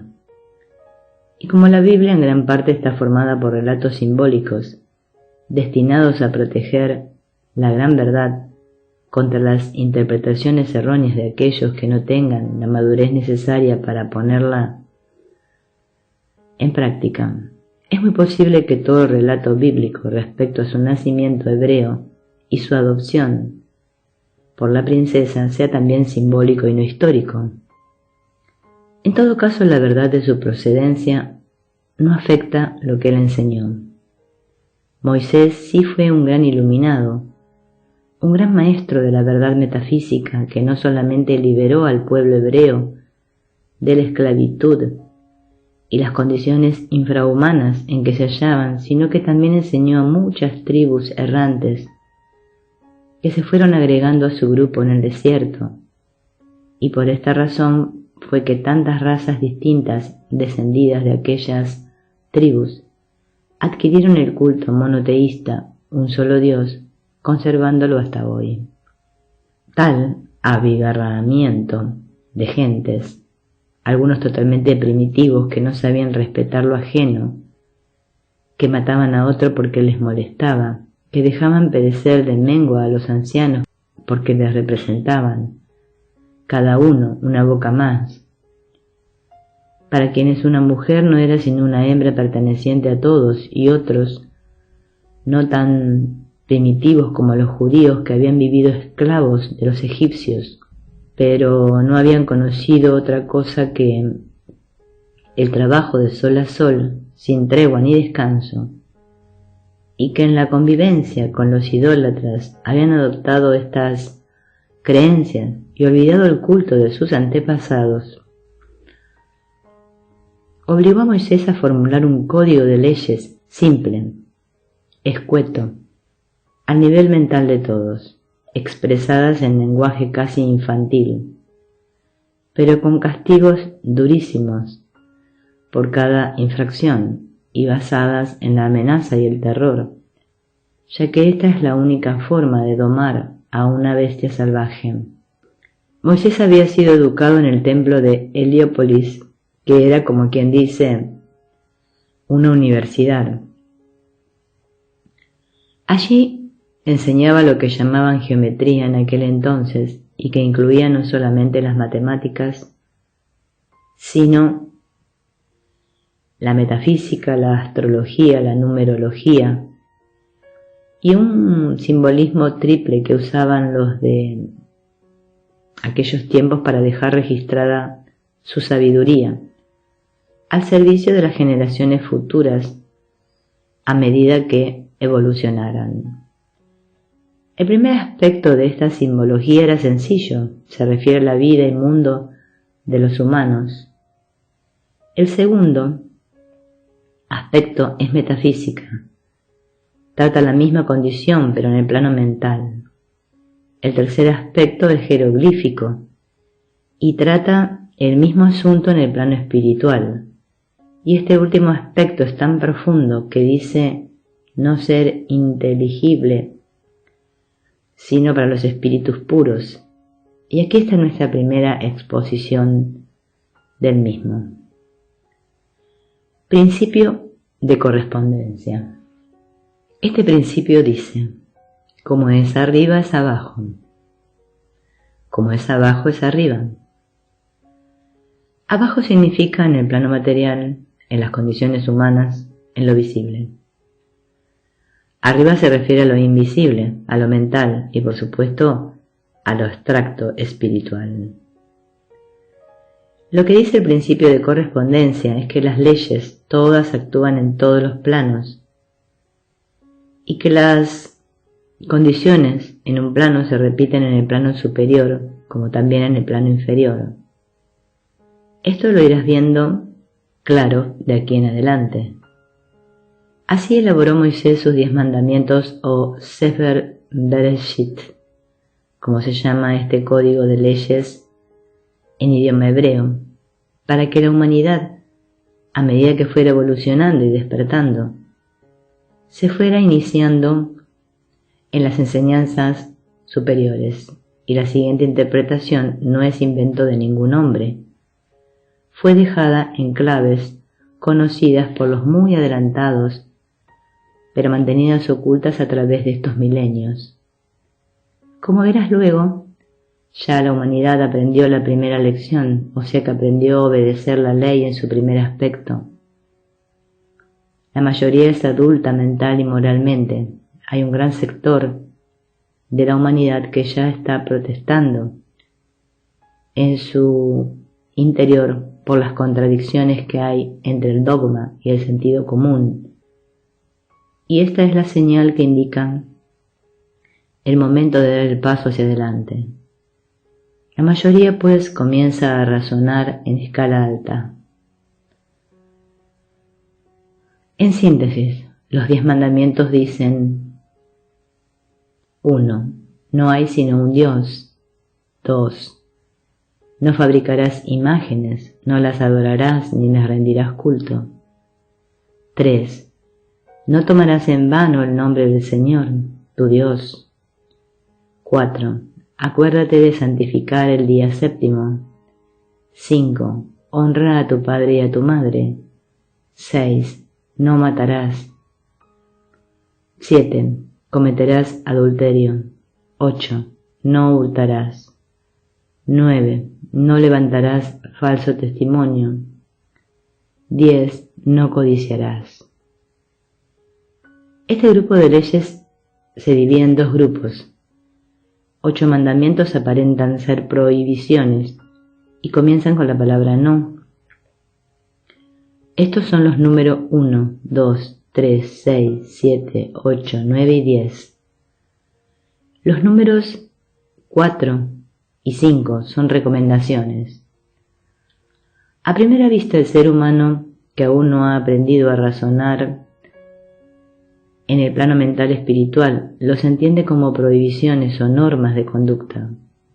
Esto era necesario para que la gran mayoría de la humanidad recibiera la noticia y luego se acostumbrara a no matar, no robar, no mentir, no codiciar, a pensar en el prójimo y a la idea de un solo Dios. En tiempos de Moisés, la población del mundo se hallaba reducida a un número y a un sector de la tierra relativamente muy pequeños. Sin embargo, en esa área y ese número pequeño, la gran mayoría era totalmente ignorante y el resto menos ignorante solo contaba con algunos realmente adelantados o educados. A la gran masa humana de hoy le ha costado tremendos golpes y porrazos individuales y colectivos aprender a comportarse habitualmente de acuerdo con las reglas de ética sentadas por Moisés. Y aún visto por encima, diríamos que no es así. Diremos que la humanidad sigue matando, robando y mintiendo, como si tal cosa, pero esto no es la verdad. No es verdad con respecto a la gran mayoría. La gran mayoría desea la libertad de adorar al Dios único como a ella mejor le plazca. La gran mayoría ya no roba ni mata. La gran mayoría ama y cuida a sus ancianos y finalmente la tierra entera conoce y cumple la recomendación de descansar un día por semana el domingo. Es la minoría la que rompe las leyes terrenas. Es una minoría muy reducida la que vive en las cárceles. Es la minoría la que desconoce a Dios y finalmente, si aún existen humanos que ignoran que hay una cosa llamada la ley para castigar al que se comporte mal, esos son la gran excepción que comprueba el adelanto de la mayoría. Ha llegado pues el momento merecido, ya por la gran mayoría humana, de dar el próximo paso adelante, o sea, de recibir y comprender el segundo aspecto de la trilogía simbólica ya mencionada, el que trata del plano mental, porque el tercer aspecto, el jeroglífico, no lo comprenderemos hasta que seamos limpios de todo error. Cuando se nos pueda catalogar de espíritus puros, o sea, cuando hayamos aprendido a amarnos los unos a los otros. Y vamos al grano. Los 3 primeros mandamientos exponen el principio de mentalismo, ya tratado de manera que no los vamos a desentrañar sino al final, después de exponer lo que encierran los mandamientos números 6, 8, 9 y 10. O sea, no matarás, no hurtarás, no levantarás falsos testimonios y no codiciarás. Para empezar a poner en claro el vocablo no tiene la misma intención de aquellos afiches que nos colocan en puntos determinados de las ciudades y que dicen no tirar basura, no pise el césped. Estos son actos que la ciudadanía puede cometer pero no debe, y así se le ordena a la autoridad. El no de los mandamientos significa no puedes por más que lo intentes, que es inútil y absurdo que sigas creyendo que lo puedes hacer porque no lo lograrás. Mi maestro decía que el no del Pentateuco equivale en el idioma de hoy a que alguien dijera no atravesarás a nado el océano Atlántico. ¿Por qué? Porque ya tú sabes que no lo puedes intentar siquiera. No posees la fuerza. El cuerpo material no tiene voluntad propia, no puede oponerse ni mandar. La vida está en el espíritu, en el alma, en el yo superior. Al abandonar el cuerpo de carne y hueso solo queda la masa inerte, sin la vida. De manera que podrías encajar un puñal en el cuerpo de fulano, podrías echar cianuro en el café del sultano, podrían sus cuerpos dejar de existir en el plano terreno, pero ellos continuarían llenos de vida y conscientes en el plano que les sigue, y lo único que habrías logrado es hacer que la ley del ritmo, al devolvérsele, te golpee a ti. Morirás por mano de otro o por accidente. Los conocidos dichos ojo por ojo, diente por diente de la Biblia y el popular el que hierro mata, hierro muere, no son mitos, solo que no es Dios quien castiga como se cree, sino sus leyes. Su principio rige en todos los universos y en todos los planos, tanto para retribuir el bien como para cobrar el mal. No en vano se dice que el orden es la primera ley del cielo, y Jesús dijo, hasta los cabellos de tu cabeza están contados. Ahora verás mejor lo dicho referente a que ningún mal te puede venir de afuera hacia ti. Nadie puede hacerte un daño si en tu récord no aparece que tú hayas hecho un daño similar a otro. Nadie puede matar tu reputación, ni tu negocio, ni tu felicidad, ni tu hogar, ni ninguna otra pertenencia tuya. Ni tú puedes matar nada de eso en otro, ni existen accidentes ni casualidades. Las grandes leyes te protegen y la gran mayoría se siente incapaz de asesinar al prójimo.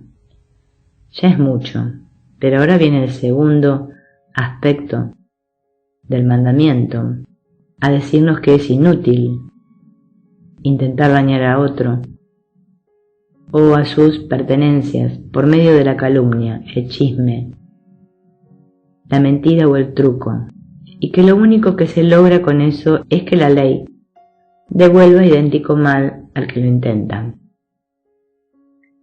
El boomerang regresa inevitablemente hacia el punto en que fue lanzado. Y ahora, con respecto a darle muerte a un insecto o a un animal, el sentido común es la forma en que se expresa la sabiduría divina a través del hombre. Apréndete esta máxima de memoria. Repítela y recuérdala cada vez que te enfrentes a una circunstancia dudosa. Detente ahora y repítela hasta que se te grabe. Somos los hermanos mayores de toda manifestación de vida inferior a la nuestra. La vida es toda una sola expresándose a través de todo lo que ella pueda animar. Los insectos, las aves y los animales son seres humanos en potencia. Están en etapas muy tempranas de su evolución y algún día, después de muchos milenios, adquiriendo sustancia y materiales, experiencias y prácticas, elevándose de forma en forma, de reino en reino, llegarán a condensar todo esto en la forma exterior de un ser humano. Casi nunca se retrocede, es decir, que se puede estacionar y retardar, desviar y optar por un camino distinto. Pero el ejemplo de no retroceder jamás lo da nuestra tierra. Ella jamás vuelve sobre sus pasos. Empleó miles de millones de años para transformarse de nebulosa en planeta y allí en producir seres vivientes. El día jamás se devuelve de las 7 de la noche a las 12 del día al mismo día. El hombre no puede destruir su esencia para renacer en un animal. Sabiendo todo esto, al contemplar un animalito viviente, debe darnos una compasión muy grande. Pensar el trabajo que está haciendo y que le está costando aprender a movilizarse, adaptarse y manejarse en su mundito de una dimensión, y que al destriparlo con el pie le estamos cortando en seco su minúscula, aunque valiosa, experiencia. Esto lo aprenderás mejor en el principio de vibración, y es un pero muy grande, la sabiduría divina, a través del sentido común, nos convierte en jueces, aún siendo los hermanos mayores. Vamos a decir que un día en nuestra casa limpia, ordenada y aseada, aparece una cucaracha o una chiripa. Estoy cansada de verte dar el salto con el zapato en la mano y ¡crack! Pereció la pobre. Y ahora me dirás, ¿pero cómo? ¿Voy a dejar que se cunda mi casa de esos animales? No, en absoluto. No puedes, ni debes permitir que permanezca ni un segundo más bajo tu mismo techo. Tú, en tu carácter de hermano mayor, tienes el deber de vigilar, de enseñar, de corregir y de frenar a tus hermanos menores. No puedes permitirles que aumenten indebidamente ni que se introduzcan en donde no pertenecen. Tampoco debes permitir que otro, ni siquiera un animalito irracional, abuse de ti. Si lo permites, haces mal, pero para eso tienes tú, la mente. que esos seres no tienen aún, y por eso dijo Moisés en Génesis: hagamos al hombre a nuestra imagen, conforme a nuestra semejanza, y señoree en los peces del mar, en las aves de los cielos, en las bestias, en toda la tierra y en todo animal que se arrastra sobre la tierra. Y creó Dios al hombre a su imagen. A imagen de Dios lo creó. Fíjate que esto último lo dice 3 veces. Cuando la Biblia repite 3 veces, significa que la frase tiene idéntico significado en los 3 planos. En otras palabras, que no ha de buscársele interpretación metafísica o jeroglífica, que ella expresa una verdad eterna y fundamental. Ahora los animales o seres irracionales no tienen un espíritu, digamos, individual. Tienen lo que llamamos espíritu de grupo, o sea, que el gran conjunto de cada especie forma un espíritu, o tal vez no sea sino una partícula de un espíritu. Eso no lo puedo conocer, no he llegado a esas alturas. Lo cierto es que ellos, los seres irracionales, actúan en grupo y por líneas ya determinadas de acción. Por ejemplo, las abejas. Un tipo de abejas obedece al instinto de construir panales de cera, otro al instinto de atender a la reina, y así sucesivamente. Son acciones automáticas. Ellas individualmente no piensan. Piensa por ella el gran conjunto que firma una mente y los guía por medio del instinto, podríamos decir.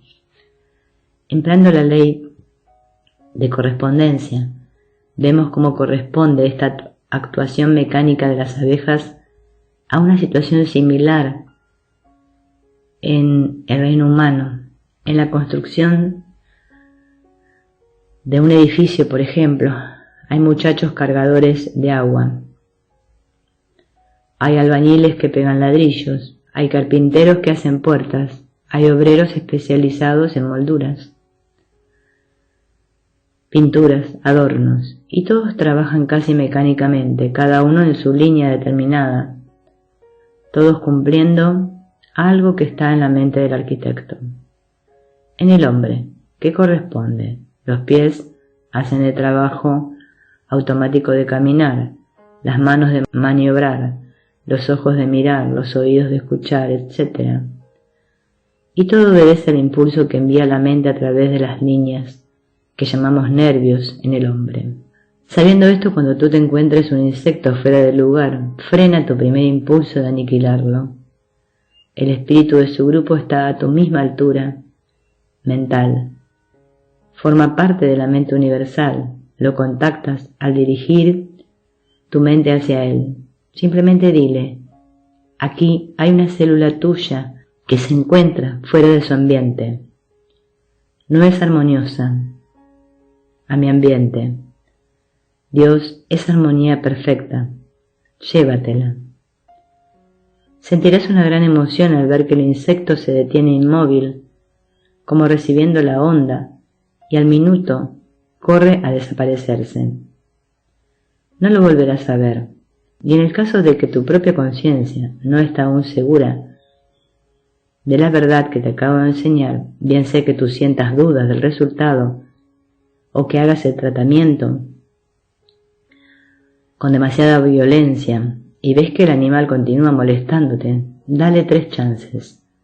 Dile al espíritu: grupo, si no te lo llevas pronto, voy a tener que matarlo. Generalmente no te verás en el caso de matarlo. En muy pocos casos se resiste a irse. Solo cuando él mismo está buscando la muerte, porque ya ha vivido su vida, y en ese caso, cuando te lo indique tu sentido común, que es la sabiduría divina en ti. Mátalo con un golpe fuerte y seco. No lo dejes a medio vivir, agonizando y sin violencia de tu ánimo, sin rabia ni disgusto. Dile que evoluciones en mejor especie. Todo depende de la intención y el pensamiento con que se ejecute. Metafísica 4 en 1. Capítulo 8. No robarás. ¿Y conoces el segundo aspecto, metafísico o superior, de este mandamiento? No puedes robar. No podrás jamás. No lo intentes. No te molestes en soñarlo siquiera. Es imposible. Nadie te puede quitar algo que te pertenece. Podrán intentarlo. Podrán llegar a sustraer de tu persona o de tu casa algún objeto. Y mientras tú ignoras la ley y por lo tanto crees que te pueden robar, el objeto puede quedar perdido para ti. Pero una vez que conoces la ley, la recuerdas y repites su verdad, nunca más te robarán y nunca más se te podrá perder ni extraviar nada. Compruébalo tú mismo. No me creas a ciegas, hasta haberlo comprobado.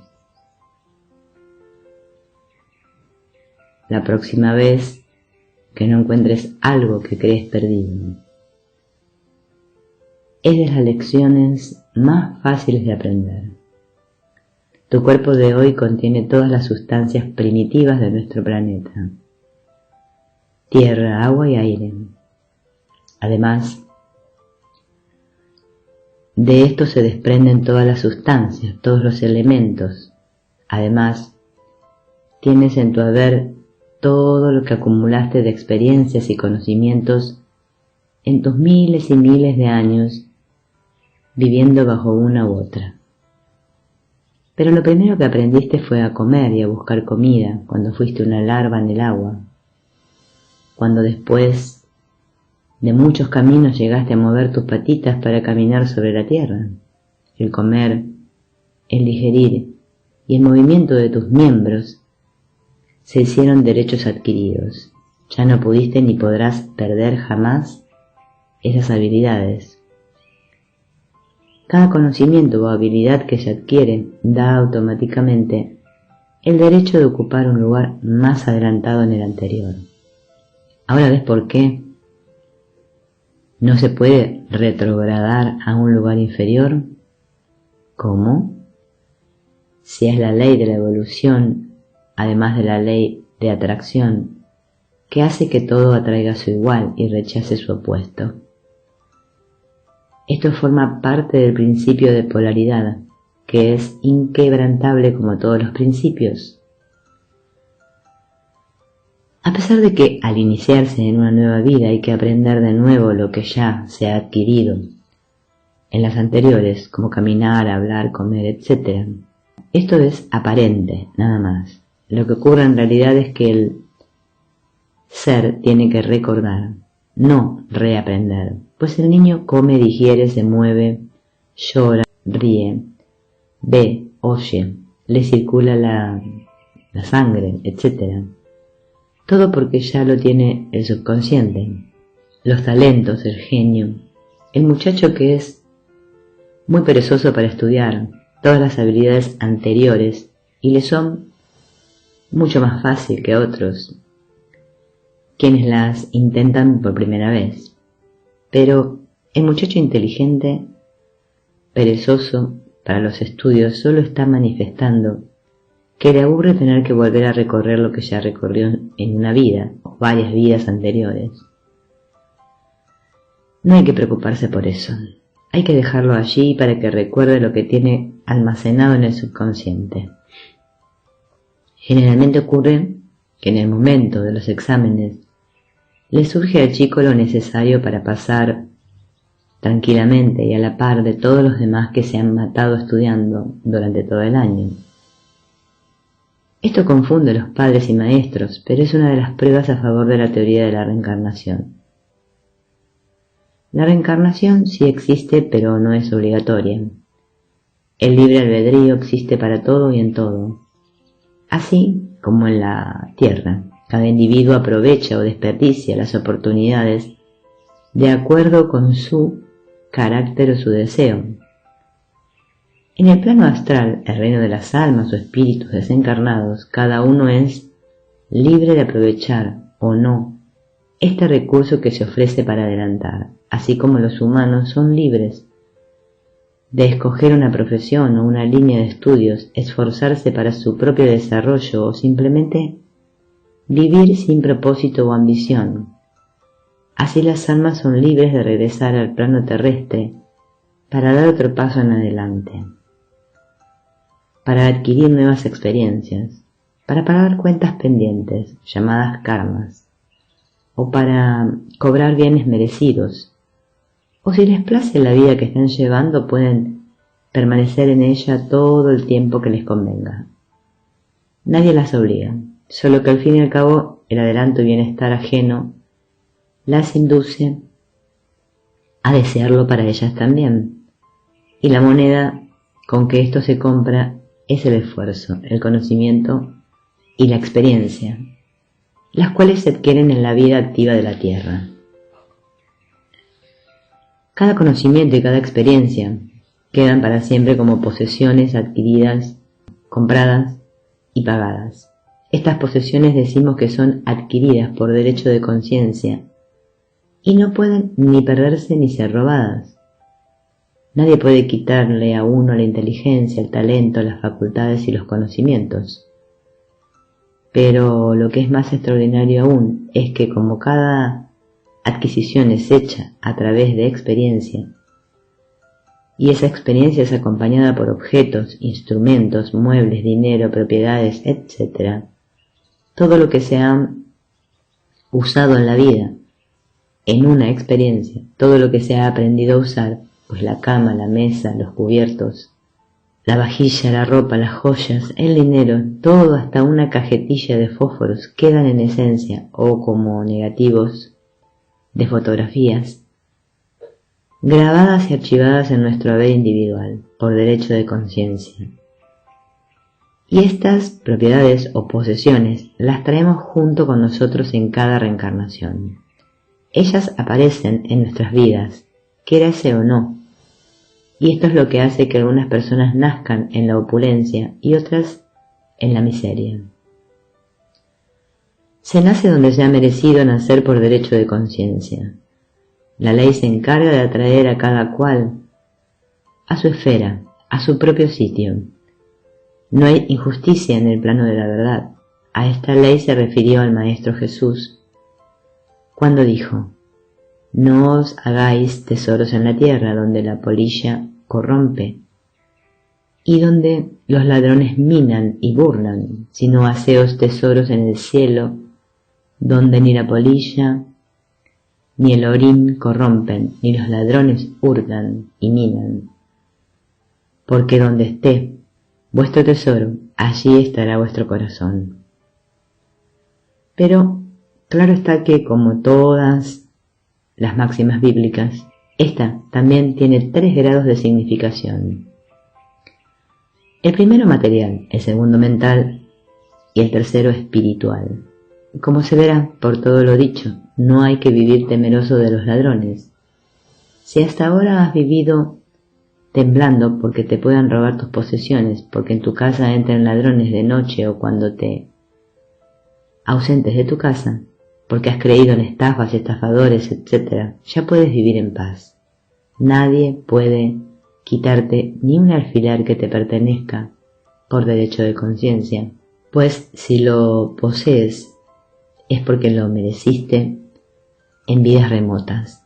Y si se comete el intento contra ti, si por su propio temor que pueda persistir mientras adquieras la práctica de la nueva conciencia, alguien te roba o pierdes algún objeto, pronuncia inmediatamente la verdad. Nada que es mío por derecho de conciencia puede perderse o ser robado. Mantente tranquilo, no lo pienses más y verás que encuentras tu posesión. Alguien te la regresa, alguien te regala una igual, o encuentras una semejante. Todo tu haber está en tu archivo mental como el original de un documento, reproduciendo la copia en lo exterior. No se puede separar de ti. No robarás, no lo podrás intentar siquiera. No creas ciegamente nada de lo que acabas de leer, compruébalo tú mismo primero. Por sus frutos los conoceréis. Metafísica 4 en 1. Capítulo 9. No levantarás falso testimonio. Muchas personas extrañan de que Moisés no le haya dedicado un lugar aparte a la mentira entre los 10 mandamientos y piensan que debería haber un 11º que diga no mentirás. Luego se satisfacen con pensar que tal vez la mentira esté incluida en este mandamiento. Lo que ocurre es que la mentira fue incluida y tratada extensamente en los mandamientos número 1, 2 y 3, como lo veremos más adelante, y que no solamente la mentira no fue descalificada por Moisés como careciendo de importancia, sino que íntegramente el Sefer Bereshit es una exposición metafísica de la verdad y una acusación contra la apariencia y las falsas creencias que va acumulando la humanidad. ¿Será por falta de una ordenanza específica en este código de comportamiento que los humanos continúan mintiendo a su conveniencia y antojo? Ahora es que van a saber lo que están haciendo. No levantarás falsos testimonios se refiere directamente a la palabra hablada. No podrás jamás establecer una falsedad. No solamente porque la verdad gritará y desvirtuará lo falso, sino que la ley devuelve la treta y destrozará al que trata de levantarla. En tiempo de elecciones, vemos cómo los partidos tratan por todos los medios de desacreditarse unos a otros, lanzando calumnias, falsos testimonios e infamias. El ganador entra a gobernar seguro de que ha derrotado al otro. Lo que ha hecho es acumular testimonios de su propia falsedad. Por sus frutos los conoceréis, o como dijo Emerson, lo que eres grita tan fuerte que no oigo lo que me dices, pues lo que dice el mandamiento es que tu propio concepto es lo que tú ves. Si lo que ves lo encuentras bonito, es porque tu mirada refleja la limpieza, la pureza y la verdad en tu alma. Si lo que ves lo declaras feo, tus palabras traducen y delatan tu propia falsedad. No levantarás falso testimonio, no lo podrás por más que lo intentes, ya que estarás mencionándote a ti mismo y no al vecino. Ahora, en la primera parte aprendiste que el yo verdadero es perfecto, es bello, con todas las virtudes y bellezas de su creador, ya que fue creado por, con y de la propia esencia del Padre. También aprendiste que ese yo es la verdad. Mi verdad, tu verdad y la de todos. Y si estamos manifestando todo lo contrario, significa que aún no conocemos nuestro propio poder creador, que es el pensamiento. Lo que pensamos se manifiesta en lo exterior, y al aprender a pensar se empieza a corregir la prueba exterior. Nuestra ignorancia no es prueba de que el Padre no ha sabido educarnos, es prueba únicamente de que aún somos niños en el hogar de ese Padre. Si tú le entregas a tu hijito una bola de barro para que haga con ella muñequitos, no esperarás que produzca una obra de arte, ¿no? Pero poco a poco irá aprendiendo, ¿no es así? Tú ahora estás aprendiendo que tienes una serie de errores mentales.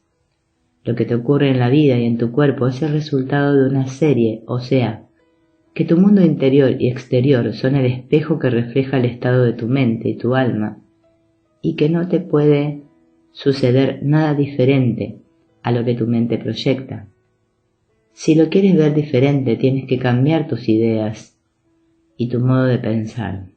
El principio de correspondencia así lo dice: como es arriba es abajo, como es abajo es arriba. O sea que lo que te ocurre en el plano terreno te indica cómo anda tu plano mental. También aprendiste ya la verdad, y que comparando lo que ves con esa verdad sabrás si lo que estás creando, proyectando, tu pensamiento es la verdad y el bien, o si es un falso testimonio. Sabes ya que con reconocer la diferencia, el falso testimonio comienza a transformarse.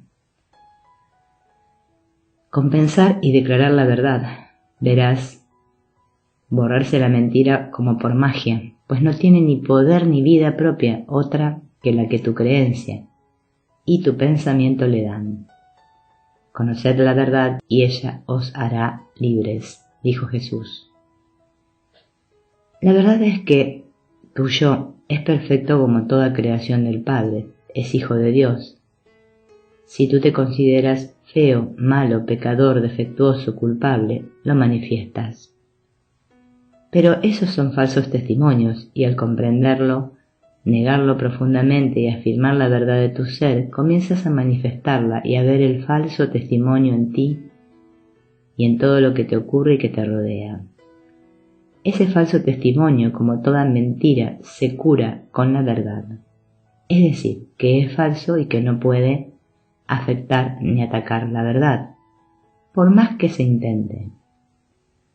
Cuando las iglesias hablan de ofender a Dios, es tan risible. A Dios no lo puede ofender nada ni nadie.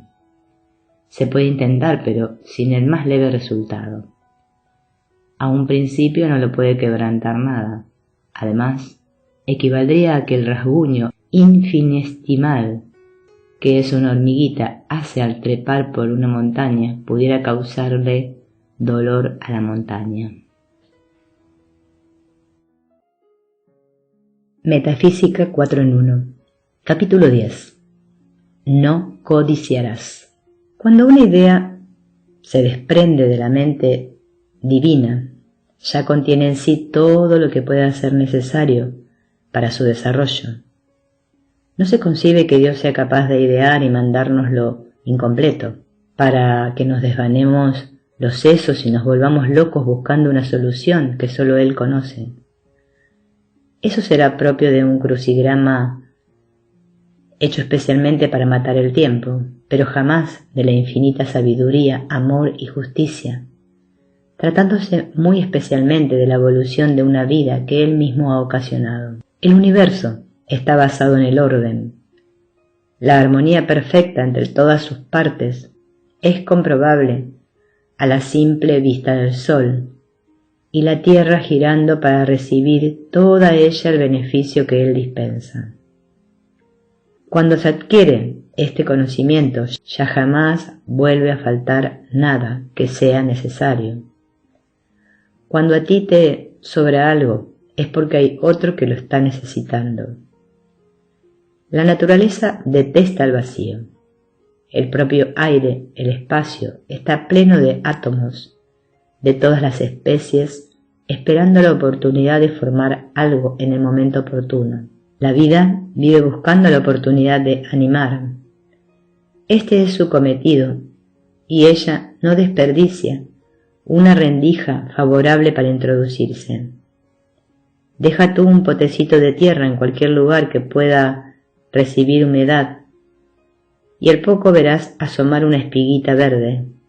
Si dejas un vaso con agua olvidado, no tardará en llenarse de larvas vivientes. Antes de que el vientre de una mujer consiga un hijo, todo está preparado en aquel para recibir el germen, para asegurarlo, para alimentarlo y protegerlo hasta poder entregar un ser humano íntegro y completo. El huevito de un insecto, un reptil o un ave encierra ya todo lo que requiere para su formación. Una criatura minuciosamente equipada para desenvolverse en su reino apropiado. Igual cosa ocurre con semillas vegetales. Luego, si existe una tan amorosa voluntad, una tan prevista ternura, una atención tan esmerada y minuciosa para preparar y cuidar los detallitos que algún día irán a formar un hombre, no puede a ese hombre faltarle nada. Todo está previsto y todo ya creado a disposición de ese hombre. No codiciarás, dice el mandamiento, es decir, no tienes que envidiar lo de otro, ni ansiarlo, ni resignarte a no poseerlo. Él igual existe para ti y ya es tuyo. No tienes ni por qué lucharlo, basta con pedirlo, reclamarlo y dar las gracias de antemano para que lo veas aparecer. ¿No lo dice bien claro la Biblia? El que pide recibe, el que busca encuentra, al que toca le será abierto. ¿Y por qué no lo tomas en serio? El tamaño de un anhelo o la medida de tu necesidad indican el grado de pujanza que está ejerciendo el regalo para entrar en tu vida, porque es un regalo, no hay que pagarlo. Cuando sientes la necesidad, significa que ya está pagado o merecido. Ya le llegó el momento que esperaba y ya te llegó el momento de aprovecharlo. Pídelo, pero antes da gracias. Puede que te venga por las vías naturales terrenas, o por una mano amiga, o puede venirte como milagro. Puede caer de las nubes como me ocurrió a mí en una ocasión, que estando en New Orleans, sin conocer un alma, se me agotó el dinero mientras esperaba un giro que se retardó. No me quedaba ni un céntimo en la cartera y era sábado en la tarde. No había banco abierto hasta el lunes, pero yo conocí la verdad y la declaré. Mi mundo contiene todo, no falta nada en la creación. Gracias, Padre, que ya me has oído. En ese momento vi un papel verde que revoloteaba en el viento de la calle y que venía hacia mí. Me pegó en el tobillo y al bajar la vista me di cuenta de que era un billete de $5. Sin duda se le escapó a alguien. Esperé con el billete en la mano por si notaba que alguno lo buscaba. Aquel dinero, en una forma milagrosa, me alcanzó hasta para pagar un taxi que me llevó al banco el lunes, en donde me estaba esperando mi giro. Los milagros no ocurren porque se haya quebrantado un principio, como creían ingenuamente las iglesias, sino precisamente porque se echa mano a la acción del principio. Se le estudia, se conoce, se aplica el reglamento de la ley, o sea, que se actúa de acuerdo con él, porque ningún principio puede jamás inclinarse para condescender, ni doblegarse para hacer excepciones. Mi maestro decía que si el principio de la gravedad se detuviera un instante para impedir que un señor muy importante muriera al caer al suelo, después de haberse lanzado de un último piso, no sería un milagro, sino el caos universal.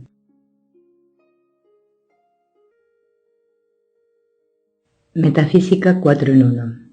Capítulo 11. El primer mandamiento. Los 3 primeros mandamientos son uno solo. Los 3 se refieren a una misma cosa y dicen así. 1. Yo soy Jehová, tu Dios, que te saqué de la tierra de Egipto, de casa de servidumbre. No tendrás dioses ajenos delante de mí. 2. No te harás imagen, ni ninguna semejanza de lo que esté arriba en el cielo, ni abajo en la tierra, ni en las aguas debajo de la tierra. 3. No te inclinarás a ellas, ni las honrarás, porque yo soy Jehová tu Dios, fuerte, celoso, que he visto la maldad de los padres sobre los hijos hasta la 3ª y 4ª generación de los que aborrecen, y hago misericordia a millares de los que aman y guardan mis mandamientos. 4. No tomarás el nombre de Jehová tu Dios en vano, porque no dará por inocente Jehová al que tomase su nombre en vano.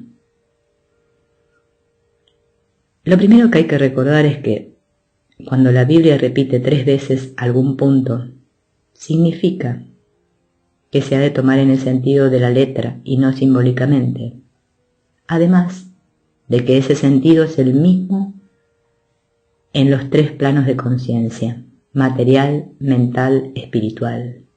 En este mandamiento aparece 3 veces la mención de Jehová tu Dios. La primera mención se refiere a Dios, creador de todo. La segunda se refiere a la ley o principio. La tercera se refiere al yo superior de cada uno de nosotros, que es uno con Dios, uno con el principio. O sea que aquí están presentados tres aspectos de una misma entidad y poder. Egipto es el símbolo de la materia, del hombre primitivo que no ha alcanzado aún el grado de poder comprender o aceptar el concepto de un Dios único, invisible. Los egipcios adoraban a muchos dioses, ídolos formados y visibles. Hermes dio el primer paso para inculcarles la idea de un Dios único. Como primer esfuerzo sirvió de impulso, pero no se afirmó. Retrocedieron a sus creencias acostumbradas. Moisés vino a darles un nuevo impulso. Por esto dice: Yo soy Jehová tu Dios que te saqué de la tierra de Egipto, de casa de servidumbre. No tendrás dioses ajenos delante de mí. En la interpretación terrena para el plano material y para los seguidores de Moisés en el Éxodo, esto ordenaba ser tal cual lo que dice, que un Dios único los había liberado de la esclavitud en las casas de sus amos egipcios, que ese nuevo Dios se llamaba Jehová y que no deberían continuar sirviéndole a sus antiguos ídolos. En la frase 2 estipula las formas de estos ídolos, o sea que prohíbe adorar imágenes a los animales, a los peces. En la frase 3 les habla muy claro, les prohíbe venerar y honrar a sus muñecos pintados. Y, celoso, que él castigará no solamente al desobediente, sino a sus hijos, nietos y descendientes, pero que tendrá piedad de aquellos que le obedezcan. Todo esto es tan infantil que las generaciones futuras protestaron ante la patente injusticia, de modo que fue aclarado y abrogado por el profeta Ezequiel, lo cual muestra cómo la mente humana iba desarrollándose y encontrando pueril algunos puntos de aquellas órdenes de Moisés. Para nosotros, el significado metafísico ya está diáfano. Yo soy Dios que te extrajo del concepto material. No atribuyas poderes a otra cosa que a mí.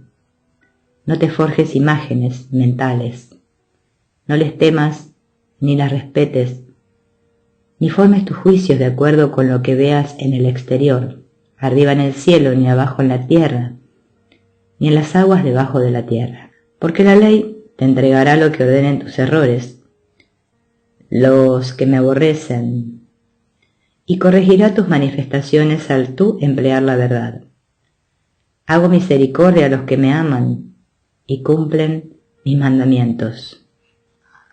Los hebreos, andando el tiempo, tomaron las escrituras tan al pie de la letra que en sus sinagogas no hay nada que pueda recordar siquiera una imagen, y se recargaron de todas las imposiciones enumeradas en Levítico, hasta el punto que los levitas vivían abrumados por un complejo de culpabilidad, ya que les era humanamente imposible cumplir los 600 y pico de ritos y detalles diarios a los cuales se creían comprometidos.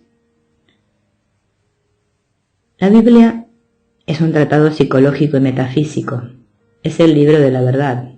Ella no ordena, solo explica.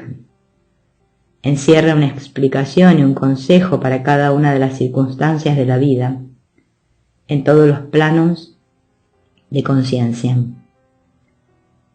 En el número 4, no tomarás en vano el nombre de Jehová tu Dios, porque no dará por inocente Jehová al que tomare su nombre en vano, se refiere directamente a lo que tú ya sabes. No te condenes tú mismo con tus palabras. No digas que eres feo, malo, negativo. No te apropies condiciones que después lamentes. Verías manifestadas tales como mi mala memoria, mi corazón enfermo, mi cojera, mi pésima vista, etc. Pues todo esto es tomar en vano el nombre de Jehová tu Dios, y la ley no perdona, no dará por inocente a lo que se decrete en nombre del yo. Habrás dado una orden que el subconsciente hará todo lo posible por cumplir en todas tus circunstancias hasta la tercera y cuarta generación. Metafísica 4 en 1. Capítulo 12. No fornicarás. En principio esa palabra no fue la que empleó ni escribió Moisés. Lo que él dijo fue: no cometerás adulterio. Y ese fue el primer adulterio que se cometió al transcribir los 10 mandamientos, el de adulterar arbitrariamente la verdad. Siendo Moisés un adelantado, un sabio, un experto en el conocimiento de los principios herméticos, era totalmente imposible que él instruyera y dejara escrita la instrucción de tratar de burlar el principio de generación. La palabra constituye una ofensa, un insulto a la inteligencia humana, en ese sitio en donde la colocaron los escribas por orden de autoridades eclesiásticas ignorantes. La misma sustitución fue hecha burdamente en las escrituras del apóstol y evangelista Mateo, capítulo 19, versículos 4 al 12. Pero esto lo trataremos más adelante.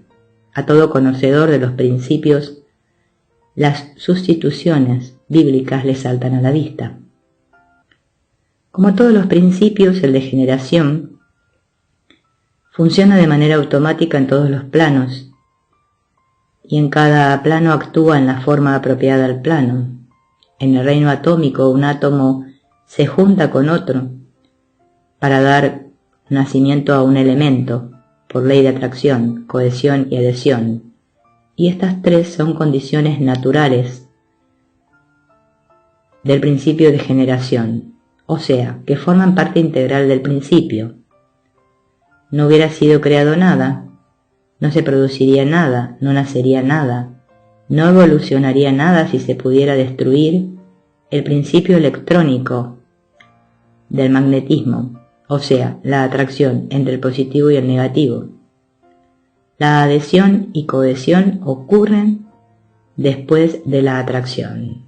La adhesión es la autodeterminación del átomo, en otras palabras, el libre albedrío que contiene todo átomo de aceptar a rechazar el unirse a otro átomo que no sea o no su tipo. La cohesión es la facultad de pegarse el uno con el otro con un grado tal de fuerza que no necesito recordarles lo que ocurre cuando se logra separar las partículas de un átomo, la bomba atómica. Supongo que habrás visto en lo que acabas de leer la similitud a lo que ocurre entre nosotros, los humanos. Esa similitud te ilustra a perfección el principio de correspondencia. Como es arriba es abajo, como es abajo es arriba. Es decir, que estudiando la mónada se llega al ángel, como lo expresa el Kybalión. Bien, los principios actúan automáticamente, por encima de todo, y a pesar de todo lo que podamos nosotros hacer en contra.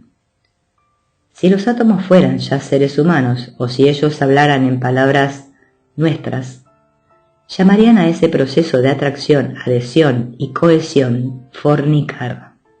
¿No es así? Igual cosa sería en los reinos botánico y zoológico, donde una abeja transfiere el polen de una flor a otra y de esa unión nace una nueva especie, ¿no? Ahora, díganse si está en los designios de Dios Creador impedir o prohibir estos procesos. Es sabido que al oponer una resistencia a un principio se multiplica la fuerza que lo impele y busca la salida por otros conductos, o sea, que lo único que se logra es obligarlo a desviarse, no se logra atajarlo. En el reino animal, el principio de generación es llamado sexo. Todo el tiempo que los humanos continúen reproduciéndose por el mismo proceso llamado sexual, están comprobando que una parte de su sistema no ha salido aún del reino animal. Y una vez que sus células evolucionan al reino inmediatamente superior, donde el principio de generación se manifiesta en una forma diferente, el hombre y la mujer no pueden actuar como los animales, ya no están en ese reino y no los domina la influencia inferior. No sienten deseos sexuales ni de comer carne, es otro orden de cosas. En este punto los discípulos siempre preguntan, ¿y si todos evolucionamos, entonces se acaba la raza humana? No. ¿Por qué?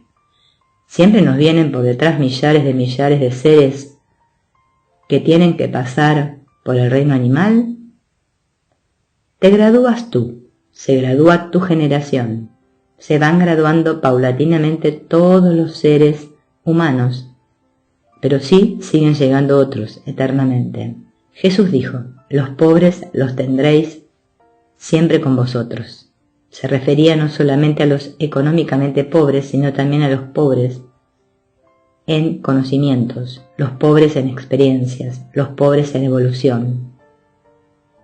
También dice el Apocalipsis que el Señor anunció para esta era que no nacerían más niños. Eso lo anunció para el sector humano de su época, que es el mismo que evoluciona hoy. Ya se acerca ese momento. Lo moribundo se mejora justo antes de morir. El enfermo se empeora justo antes de curar. La población de la tierra aumenta en todas partes de una manera extraordinaria. Pronto comenzará a declinar. Una de las respuestas de Jesús a sus discípulos tocante el momento de determinarse el mundo antiguo y la entrada del mundo nuevo fue, cuando caiga el manto de la vergüenza. Esto significa, cuando sea conocida universalmente la verdad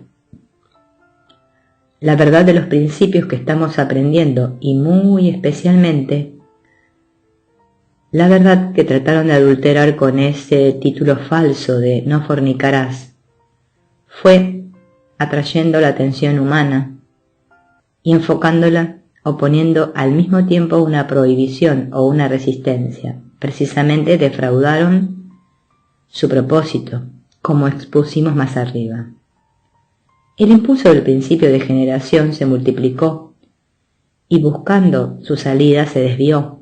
Así podemos ver los efectos terribles.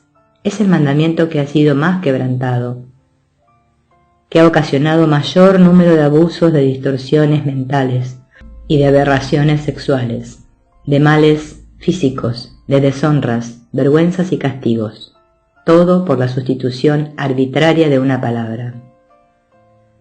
Todos ustedes han visto estos arbolitos japoneses enanos, retorcidos y distorsionados a un grado increíble. Los vemos como una curiosidad y como tal los admiramos, pero esto no quita que son un atentado contra el principio de generación, tales como la de darle a la manzana de Adán una interpretación sexual, la de adulterar y añadir a los textos inspirados, todo por ignorancia, por el empeño de ejercer dominio o poder sobre los demás. El significado metafísico del mandamiento no cometerás adulterio es precisamente no malinterpretes las leyes porque no lo lograrás. O sea, que el efecto será al contrario de lo que tú deseas y la ley misma se encargará de dar el mentis a lo que has dicho. Para el Maestro Jesús el dogmatismo fanático era aún más repugnante y más digno de castigo que el libertinaje sexual, y así lo expresó cuando dijo, «Ay de ti, corazón, ay de ti, Betsaída, os digo que a Tiro y a Sidón les será más tolerable el castigo que a vosotras». Corazín y Betsaída eran pueblos bíblicos. Cada nombre de pueblo o ciudad en la Biblia es un símbolo.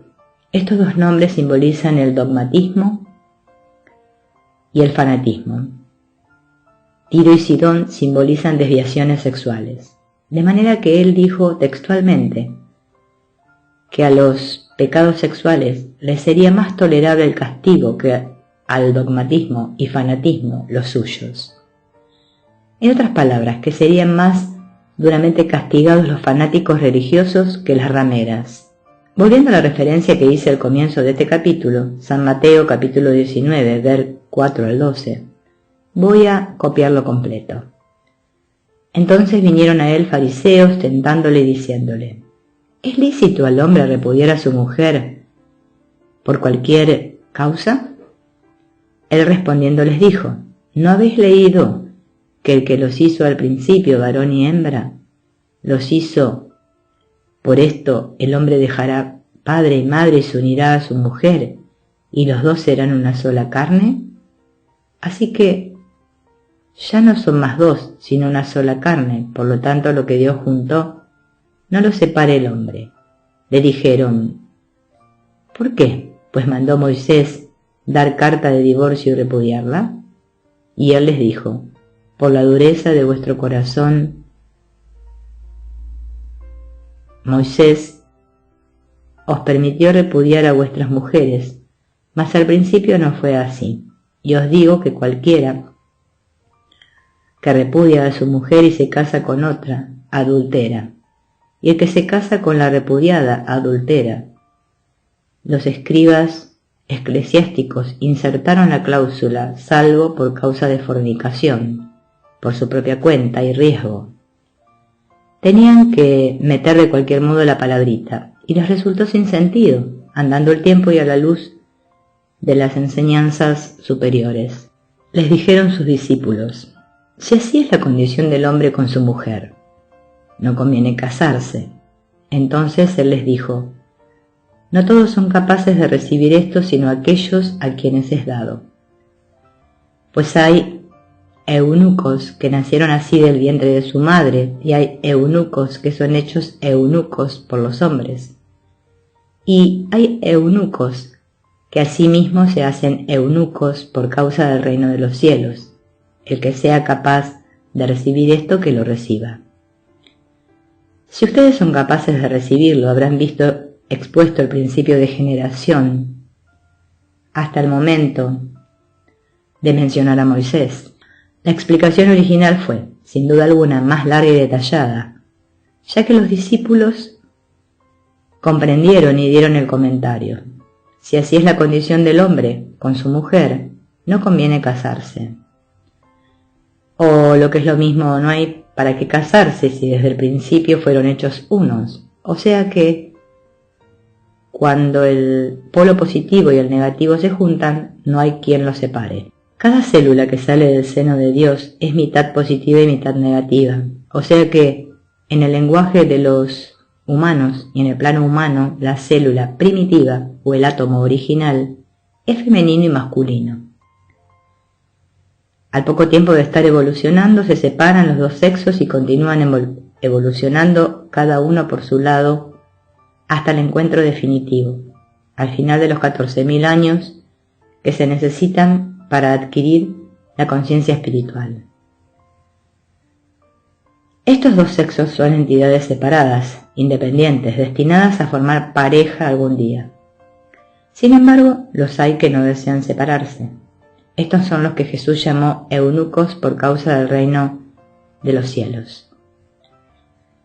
Es altamente confortante para todo aquel o aquella que se encuentra solitario en el camino de la vida, o que se considere infeliz y mal casado, saber que en algún plano encarnado o desencarnado, no importa, pero existe él o ella, la otra mitad perfecta de cada uno, esperando unirse a su alma gemela, y que tenemos todo el derecho que nos asiste de reclamar esa unión. Si nuestra alma gemela está desencarnada, nos uniremos en el otro plano. Si está encarnada, nada ni nadie más puede mantenernos separados. La ley arregla todo armoniosamente para todo el mundo, si así lo pedimos, de acuerdo con la voluntad divina, bajo la gracia y de manera perfecta. Y esa otra mitad nuestra es exactamente lo que buscamos y deseamos, lo que nos conviene por perfecta afinidad. Muchas veces En vidas pasadas nos hemos encontrado, nos hemos unido, y es ese recuerdo el que nos hace vivir buscándola. Las doctrinas fabricadas erróneamente por los humanos han intercalado una ley que dice: lo que Dios ha unido, que ningún hombre lo separe. Es exacto, pero la interpretación está errada. Se cree que esto se refiere al matrimonio efectuado en una iglesia con palabras pronunciadas por el religioso autorizado. No es así. Ya hemos visto que se refiere a la unión original de la pareja primitiva, simbolizada por Adán y Eva, y no es una amenaza contra el divorcio, que es simplemente una solución humana, sino que es un consuelo ofrecido por la infinita ternura de Dios nuestro Padre, como para confortarnos diciéndonos: no temas, hijito mío, tienes tu amor de siempre y para siempre. Jesús vivía consciente en un plano superior. A él le costaba bajar y hablar en el plano humano. Por eso enseñó a través de tantas parábolas, ya que el sentido de éstas no varía. Es el mismo en todos los planos. El sentido de una parábola no está jamás sujeto a las palabras que estén de moda o en uso. La referencia a los eunucos es casi una parábola. Se puede tomar en el sentido humano, si así se desea. En el sentido científico se refiere a los neutrones, que no tienen carga positiva o negativa. Metafísicamente, los que se hacen eunucos por el reino de los cielos son los humanos que, como ustedes, todos, anhelan elevarse, aprender y estudiar lo relativo a los planos superiores. Pero como dijo el maestro, el que sea capaz de recibir esto, que lo reciba. Observen ustedes que los grandes maestros evitan pormenorizar cuando se habla de ese mandamiento. Hacen tal como hizo Jesús. Dicen algo críptico, y que lo comprenda el que sea capaz de comprenderlo. ¿Por qué? Porque la mente de esta quinta raza raíz que somos nosotros está evolucionando entre dos planos. Tiene gran parte animal aún, y el animal ni raciocina ni sabe controlarse. Si le dan la luz verde se desborda. Si le ponen la roja se fulmina el mismo. Es un punto de equilibrio muy difícil de mantener. Demos gracias al Padre que ya nosotros estamos con un pie levantado para subir el próximo escalón. Y acordémonos del episodio de Jesús, cuando vinieron a presentarle a una mujer que fue sorprendida en flagrante adulterio, y que de acuerdo con las leyes de Israel debería ser apedreada hasta matarla. El maestro no respondió una sílaba, se puso a jugar con un dedo en la tierrita a sus pies. Los hombres que la habían traído se fueron, yendo uno tras otro, y cuando se encontraron solos, les dijo Jesús: mujer, ¿a dónde se han ido tus acusadores? Ella contestó: no lo sé, Señor, tampoco yo te acuso, vete en paz. Fue la contestación del maestro.